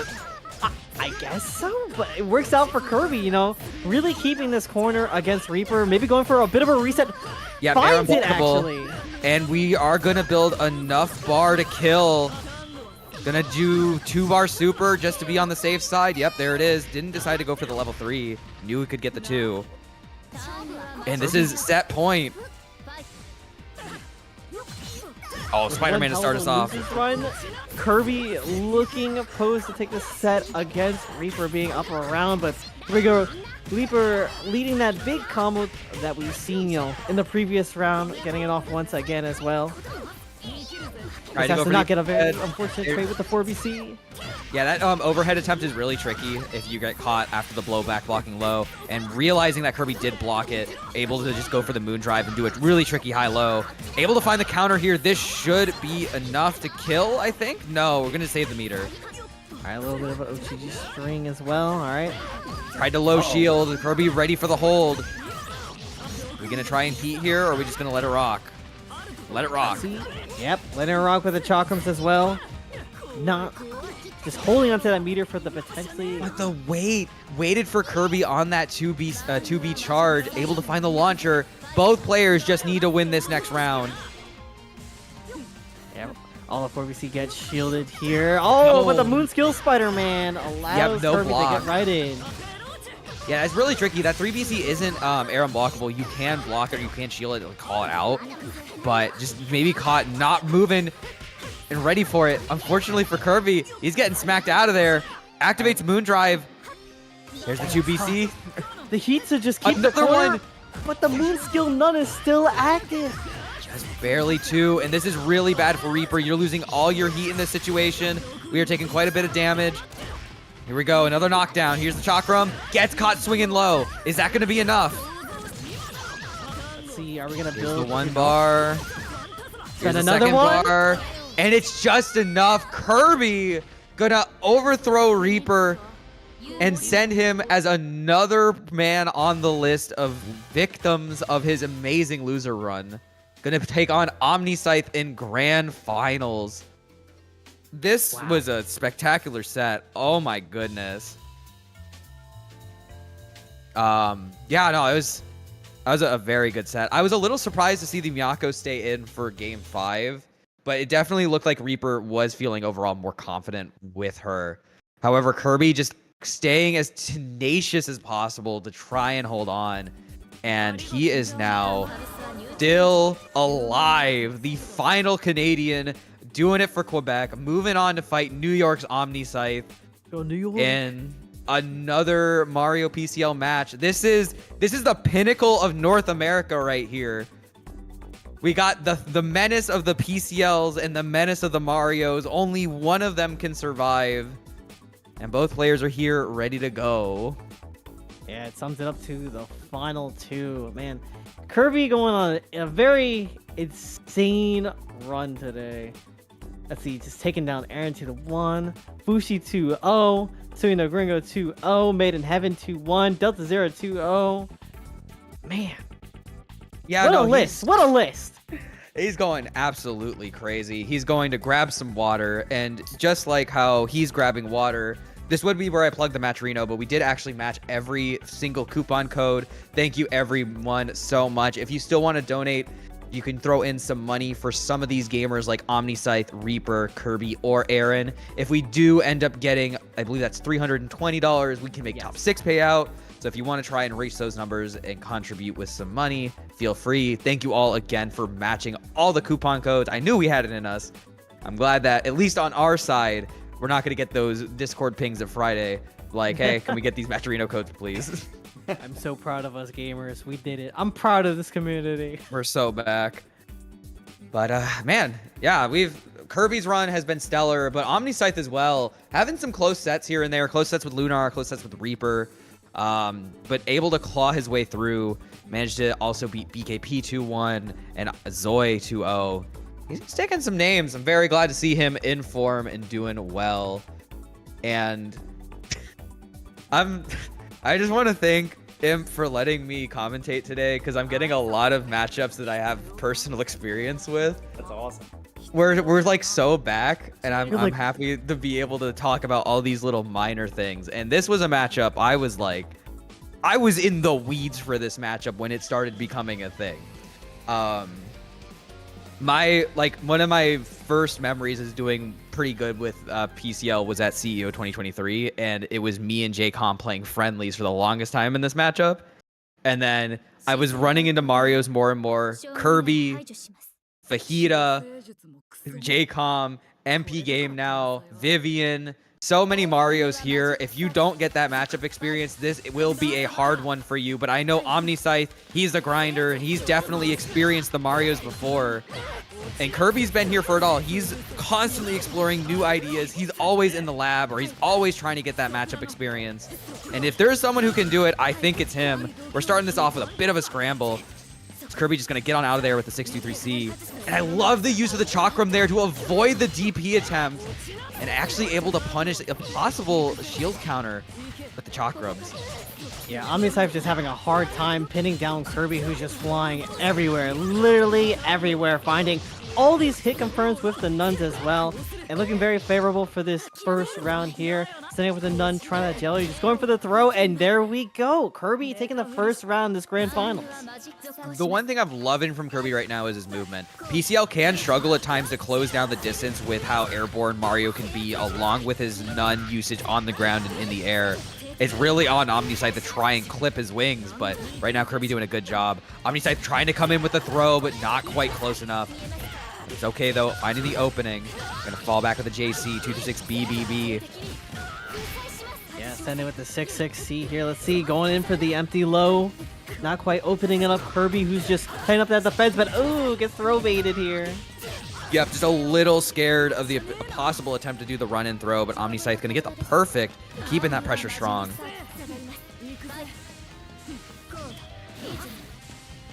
OmniSScythe using that 214C really just a lot right now, trying to cover with that laser. Yeah, I imagine that Omni's just trying to throw it out here to catch Kirby just being like so elusive with the jumps, trying to just get out these nuns. Yeah, it's really tricky because they keep buffing that move, and it's gotten pretty darn good. But, now hear me out. What if on Clash Frames we mash 5A, Kirby just said, I'm doing this for Quebec. I need those like America JCOM posts, but you just have a picture of Kirby and just the Quebecois flag just raising in the sky as he mashed his life to get out of there. And we wait for the DP as well, and that's enough. Kirby really just turned it around there. That was looking all OmniSScythe like round 2, and he just said, nah. Kirby with the first game of the reset. I mean, not reset. Oh my god. No, we aren't finals. there. Oh my god. I was scared. You had me like thinking, where did like the last 20 minutes go? Yeah, we just like skipped time in advance, you know. There's a lot of hype for Kirby. You're expecting him to get that reset already. OmniSScythe's gonna try and put a stop to that game too. I need New York to pull through. Oh no, getting caught shielding high and then letting go on the counter. I'm not sure how I feel about those early attempted JAs from OmniSScythe. Getting actually crossed up, that 2B pushing himself out of the corner. Kirby gonna set up the Chakram Oki. Tries to get to the other side, but not in time. OmniSScythe said, I'll mash. I'll get that 2A out of here. Yeah, that's why that hitting that Monday night Mashfest with the 2A, but here we go. None counter just gonna get us right back to this corner. Actually, shout out to 2-2A specifically. That move has been putting in a lot of work on those anti-airs today. And taking the round as well. All right, Kirby. Kirby trying to rush this. He said, I want that reset now. Snivy said, we are already in the reset. I think Kirby sees the vision, you know? Kirby sees the vision. But here we go. OmniSScythe trying to put a stop to that vision. And we got the corner. Great block. Unfortunately, the charge overhead gonna find flush. That was really good recognition, though, on Kirby on that setup. Because if you're not ready for it, OmniSScythe's gonna take that corner and hit you low. Standing shield, unfortunate. OmniSScythe's gonna take this, and not enough for the meter build. Can we get the second one? And then just enough. But that's not bad though if you're Kirby. And sometimes it's not bad to take a perfect round loss. Like if you already have it to spare, OmniSScythe now has no meter. Like he's gonna get 1 bar off this hit, but he's gonna expend it to put you into the corner. Now you know that the only resource he has is his Moon Drive. And if you can get out of these strike throw situations, you could do some serious damage. Uh-oh. I love it. Call out. So that was OmniSScythe trying to shield, assuming that Kirby would try and do the anti-air with 623. And Kirby recognized immediately he would try to shield it by doing the run under. And as soon as it was concerned as he came down, he was able to fully cash out. Very well done. All right, spend the bar here to keep the corner. Set up the chakrams once again. Oh my god, just bashing. OmniSScythe was like, I think you're going to empty hop me. I'm ready to guard just in case. And as soon as he saw Kirby hit the ground, he was letting it rip. There we go. Let's keep the pressure up and started here. All right, 660, but sneaking in the heat. And nice, just around the nun. Gonna get the laser. Unfortunately, not close enough to find a confirm. But the JB, though, is gonna find flush. And that should be more than enough. Yes, able to find the 236B in time. 214C, securing the game. OmniSScythe on the board. Yeah, we were talking about before how OmniSScythe was using that laser quite a bit against Kirby to try and just like catch him throwing out nuns or like jumping in the air. And we saw that pay out so well at the end of that last round. For sure. All right, game 3. Adaptions are being made. How will they continue? Well, that's tough. No pickup from the 4BC. Uh-oh.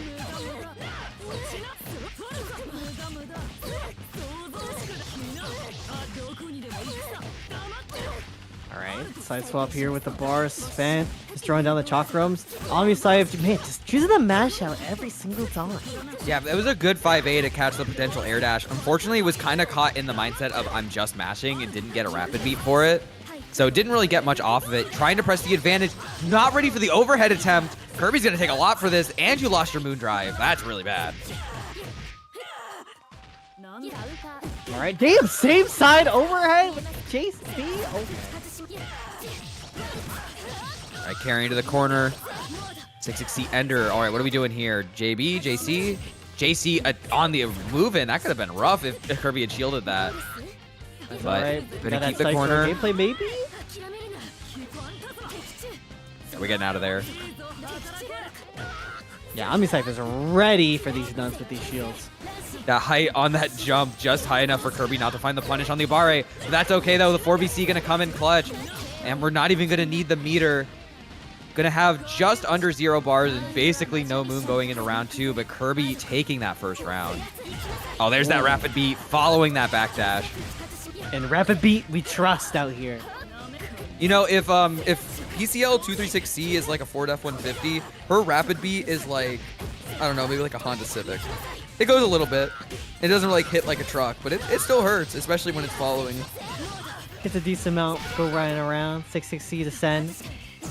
Oh, tried to maybe tried to chicken block it. Kirby just didn't get hit like as early as maybe he thought he was, so he didn't end up on the ground in time, so it did air unblockable. There's a perfect from OmniSScythe, gonna find the throw. Good low shield, calling out the attempt to do the empty hop low. All right, let's see. Set up with the Troll comes here. OmniSScythe not choosing to match this time.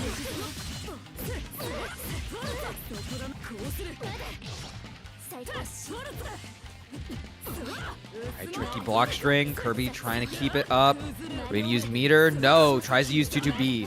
OmniSScythe just immediately jumping out. Said, I don't want this smoke. Great 214C though. So OmniSScythe using 214C is good because it does a bit of tracking in front of PCL or just on top of her. And it was perfectly spaced to get that hit and force Kirby back. Oh, trying to get a little bit of the throw bait action going on. Oh, I'm really surprised to see Kirby just went Moondrive into shield. I thought maybe he was going to try and 2BC that. Oh, no, he did. OmniSScythe did have Moon. That could have been really bad. So it makes sense. Kirby trying to hold out against this pressure. Throw not enough. And the gun mid block string catching Kirby, trying to mash. OmniSScythe 1 away from winning the bracket. The 2A gunshot is something I don't think I would ever expect. It's tricky, but it's like there's like just enough gap where you're letting your opponent know that you're committing to something, but it's so fast that it's like if you do press here, that's kind of bad. And in that case there for Kirby, it was curtains. But the show is not over. Oh, that's a punish. Attempting to use the C part of the Rekka. Gonna get hit.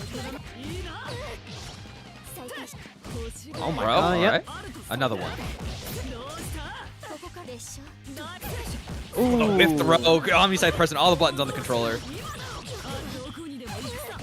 Yo, Kirby with a very dominant round set to begin things off with. And man, 2A clipping and the Chakram helping out with the assist. Nice round on the board for Kirby. Oh my gosh, 4BC actually gonna find flush. Didn't find the first hit after the rapid beat. That's okay. Kirby gonna do the Chakramoki. And just waited. And finding that second overhead. Very well done. Yeah, very, very tricky. Gotta spend the bar for the mid-screen Oki here. Oh, the anti-air tried to jump out of the way. Was very awkward in that scramble.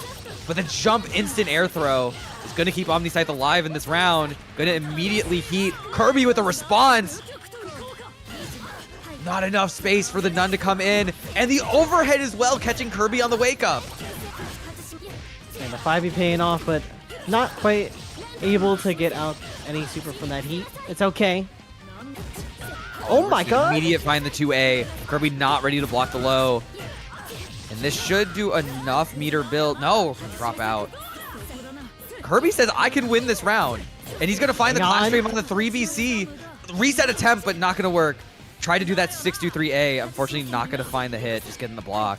Kirby now on the retreat. Going to keep the pressure. We got 30 seconds left, but I don't think this is going to go to time. Kirby just chasing in the air. Knew OmniSScythe was on the retreat. And I think that this is going to be enough to kill for sure. No meter! Drop! Gonna heat. The JV pickup! That could be so bad. Kirby is out of all of his resources. Only a slight bit of Moon. OmniSScythe on set point. But a big 3BC for the counter hit. Fatal to start us off. OmniSScythe typing in chat, I'm him. But let's see, Kirby looking to take this to a game 5. You best not jinx yourself, homie. Let's see, Here's another one. Chakamoki comes in. Catches the low mash. Gonna use the Moon Drive. Thinks he can kill off of this. Can we get it? Yes, we can. That's enough meter for the 3BC, or the 236 BC. And Kirby's gonna tie us up. He said, I gave you that round because I can show you I can win it more dominantly this time. And here we go. Game 5 of potentially set 1. I'm him at 11 EST. Oh, okay. He's playing for the next round. Shoutouts to it being he's like in 2 minutes. I'm him. After this game, after I win this game 5, I will be him. We're gonna see how far we can push this goalpost if Kirby manages the reset. I'm him after the reset, but it could be now. The clock about to turn. The wheel of fate. That's Erin blockable to start us off. Can't escape from crossing fates? Maybe. Looks like you can't escape from OmniSScythe at the moment. Beat Rekka 6-6C to send it. All right, let's see. Yeah, JC pressure. Not going for the 2A though. Another big combo doing big damage for OmniSScythe as he keeps this pressure going. Immediate heat from Kirby. He did not want to stay in that corner. Did that actually hit? Oh my gosh, that was Well, yes, it crazy. did.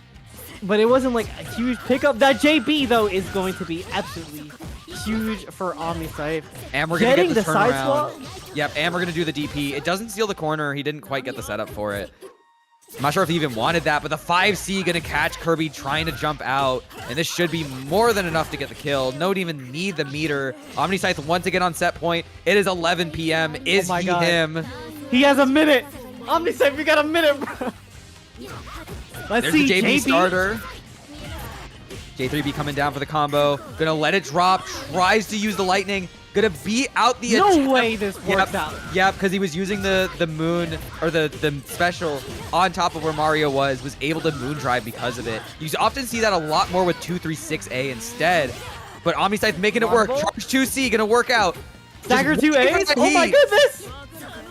There it is. Actually waited through everything. Though. OmniSScythe 2-1 forward, maybe thought he had gotten the cross up for gunshot, and Kirby just gonna cash everything out. He got all of his health back just about, and still has quite a bit of moon. Alright, we're going And to there's a overtime, switch. Arhkma. It's The Goomba 11:01. He might have ran out of him juice. Perhaps it might have been up. There's a side switch again. The Goomba stop taking him to the other side. So tricky. Gonna get another hard knockdown off of this. Here's the Chakram. Left, right, gets the shield. Drive. There's the beat counter. Oh my god, Kirby could have been in such trouble. Great maneuvering. JC clips. Try to get the 2BC out, but not in time. No anti-air 5A. Was just a little too high. OmniSScythe's gonna take Kirby to the corner. He only has 1 bar left. Are we gonna see a heat from OmniSScythe? No, gonna keep the pressure going. There's a heat from Kirby though. Oh, the 2A magic, but he's not ready for it. Oh my god, just trying to stay completely in Kirby's face at the moment with the 6-6-Cs. Let's see if there's a connection from the air. Off. OmniSScythe able to find the DP in the air to secure the final game of Grand Finals. No reset. He is him. And he's going to be... Oh my god, when was the last time we could say this? OmniSScythe is our Mashfest champion. Oh my gosh. Absolute tenacity. He was trying so many new things. He's experimenting so much with these lasers. Some of his approaches were looking quite different. And despite everything Kirby was throwing, all the different option selects and all the different nuns, able to close it out at the wire. Oh, he That must last round really was- good about that. That last round was such a scramble too. OmniSScythe playing aggressive, just trying to find so many opportunities to finish off Kirby, but pull through in the ends to take Grand Finals here at Monday Night Mashfest number 144. Let's go, New York. This one was a classic. This whole bracket was a classic. So many ups and downs, so many upsets. Banger. Man, that was excellent. I don't know what else I want to say because it's like so many people had good runs. Many people are leaving this hungry. I've had my phone to my side so I can keep track of what everyone's saying in Twitch chat, but I also have my Discord notifications on. I cannot tell you how many people got knocked out of this bracket at Steam Games. Give me more. This is definitely something to write home about, whether it be like in the Monday articles that Kiko's writing, or like even in the melting pot. Like this bracket was that good. This bracket was actually that good. Yeah, no, it was a movie for real, for real. Yeah, whenever they say like it's a movie, this is the definition of it's like a movie. It really is. But I think we are at the end of our bracket, unfortunately. I want to just give a huge shout out to Impurest. Did you know Impurest has a Patreon? You guys should go support him. He's really good. He supports us every week with these Mash Fests. And thick and thin, we're still here, showing up with 38 people. Consider giving him some love. Also, he's been selling t-shirts. Did you guys buy the Melty 2v2 t-shirt? I did. I was wearing it at my last event. It's so sick. The design is so good. Make sure you go support him by buying that. Thank you all again who donated to the match Reno. We made sure we are at top 4 yet again. All these players deserve that support, and we couldn't do it without all of you. And Snivy, Imp, any more thoughts before we go? I confess I didn't buy the 2v2 shirt. However, I did buy my my Mashfest t-shirt today. Okay. So I will be All wearing right. that when I get it. It's very clean. So But we better be seeing that at beach episode. You got to rep. when it comes in, it says it'll come around maybe before beach episode, perhaps. All right. I hope so. I hope so. Aight. But it has been an amazing bracket here. Hopefully I can come back and do more Mashfest like we had today, because today was actually just awesome. Like we started saying before, it's a movie. We had so many great players showing up. Erin, RathSilk, Reaper, Fusshy, OmniSScythe, Kirby. So many amazing runs that we can just talk about forever and ever and ever. Yeah. And also, shout outs to everyone contributing to the Matcherino, Falcon Kaze, Tuchu Maku, Blazing Green. Thank you so much. And thank you everyone for coming out, tuning in, and playing in the Mashfest even. Yeah. Your support does not go unnoticed. I really think we should stress that. It's so good that we're getting people to enter the brackets, because I noticed we have a lot of new people entering the game. There's a lot of people coming back to the game. And one of the ways we keep the scene going is through all these entrants. And part of the ways for this improvement is jumping into these brackets. Everyone wants to come in to win. You set your own goals for yourself. But at the end of the day, you come to play, you can learn, try again next time. And that's all that matters. And all of these players I know have tried and tried again and are still trying to achieve their best. And it's always a pleasure when we get to have it. So thank you everyone again for entering tonight. And I hope next Mashfest, we see so many of y'all back again. Yeah, absolutely. These are every week. I saw some new people in chat. So every Monday, 8 p.m. they're running. I'm going to be gone for a couple of weeks. But Koyo is going to replace me, is going to run them while I'm gone. So there's not going to be any gaps. So sign up and enter. Signups for the next one are already open. You can either find them in Discord. Are we getting the link? Hey, Yeah, nice. Or let me get the direct link, guys. You just add a new number to the to the old This new number. Yeah, but they are already open. Feel free to sign up. The earlier you sign up, the better. If you're new, please make sure to get connection tested. We run a bunch of games. Wednesdays at 8 p.m. we run Grand Blue. Sundays at 5 p.m. we run Uni. In 2025, we're planning to add 2 new games. We're gonna add City of Wolves. And probably 2XKO. For that, we might actually just do doubles, because I think everyone's gonna do singles, and so I kind of want to home for like doubles brackets. I think that could be fun. We are planning to add both of those games in 2025 as well. So we'll have 5 games instead of the 3 we got now. That's Nice. very, very fun. Yeah, I'm I very excited will for be that. there. I will be there for Garo. But yeah, I'll have the top 8 graphics soon. If you have a specific character you want, make sure to @me. If you got top 4, please join the Matcherino. I saw Omni's in there, but I need the other 3 gamers to join so I can pay it out. Yep. So please Gotta get that bag. Yeah, get paid. Get your So, shmoney, bro. But that's it from me. Definitely follow Arhkma and Snivy. Thank you both for hopping on commentary. You guys absolutely crushed it. Appreciate it. It was nice to just be able to kick back and watch and just kind of like hop off in my room when sick shit happened. Yeah, I was popping off as well. You already know. You guys killed it. It was a lot of fun. Thank you very much. Thank you. Am I gonna send everybody? Yeah. Oh, that's a good question. Who we rating?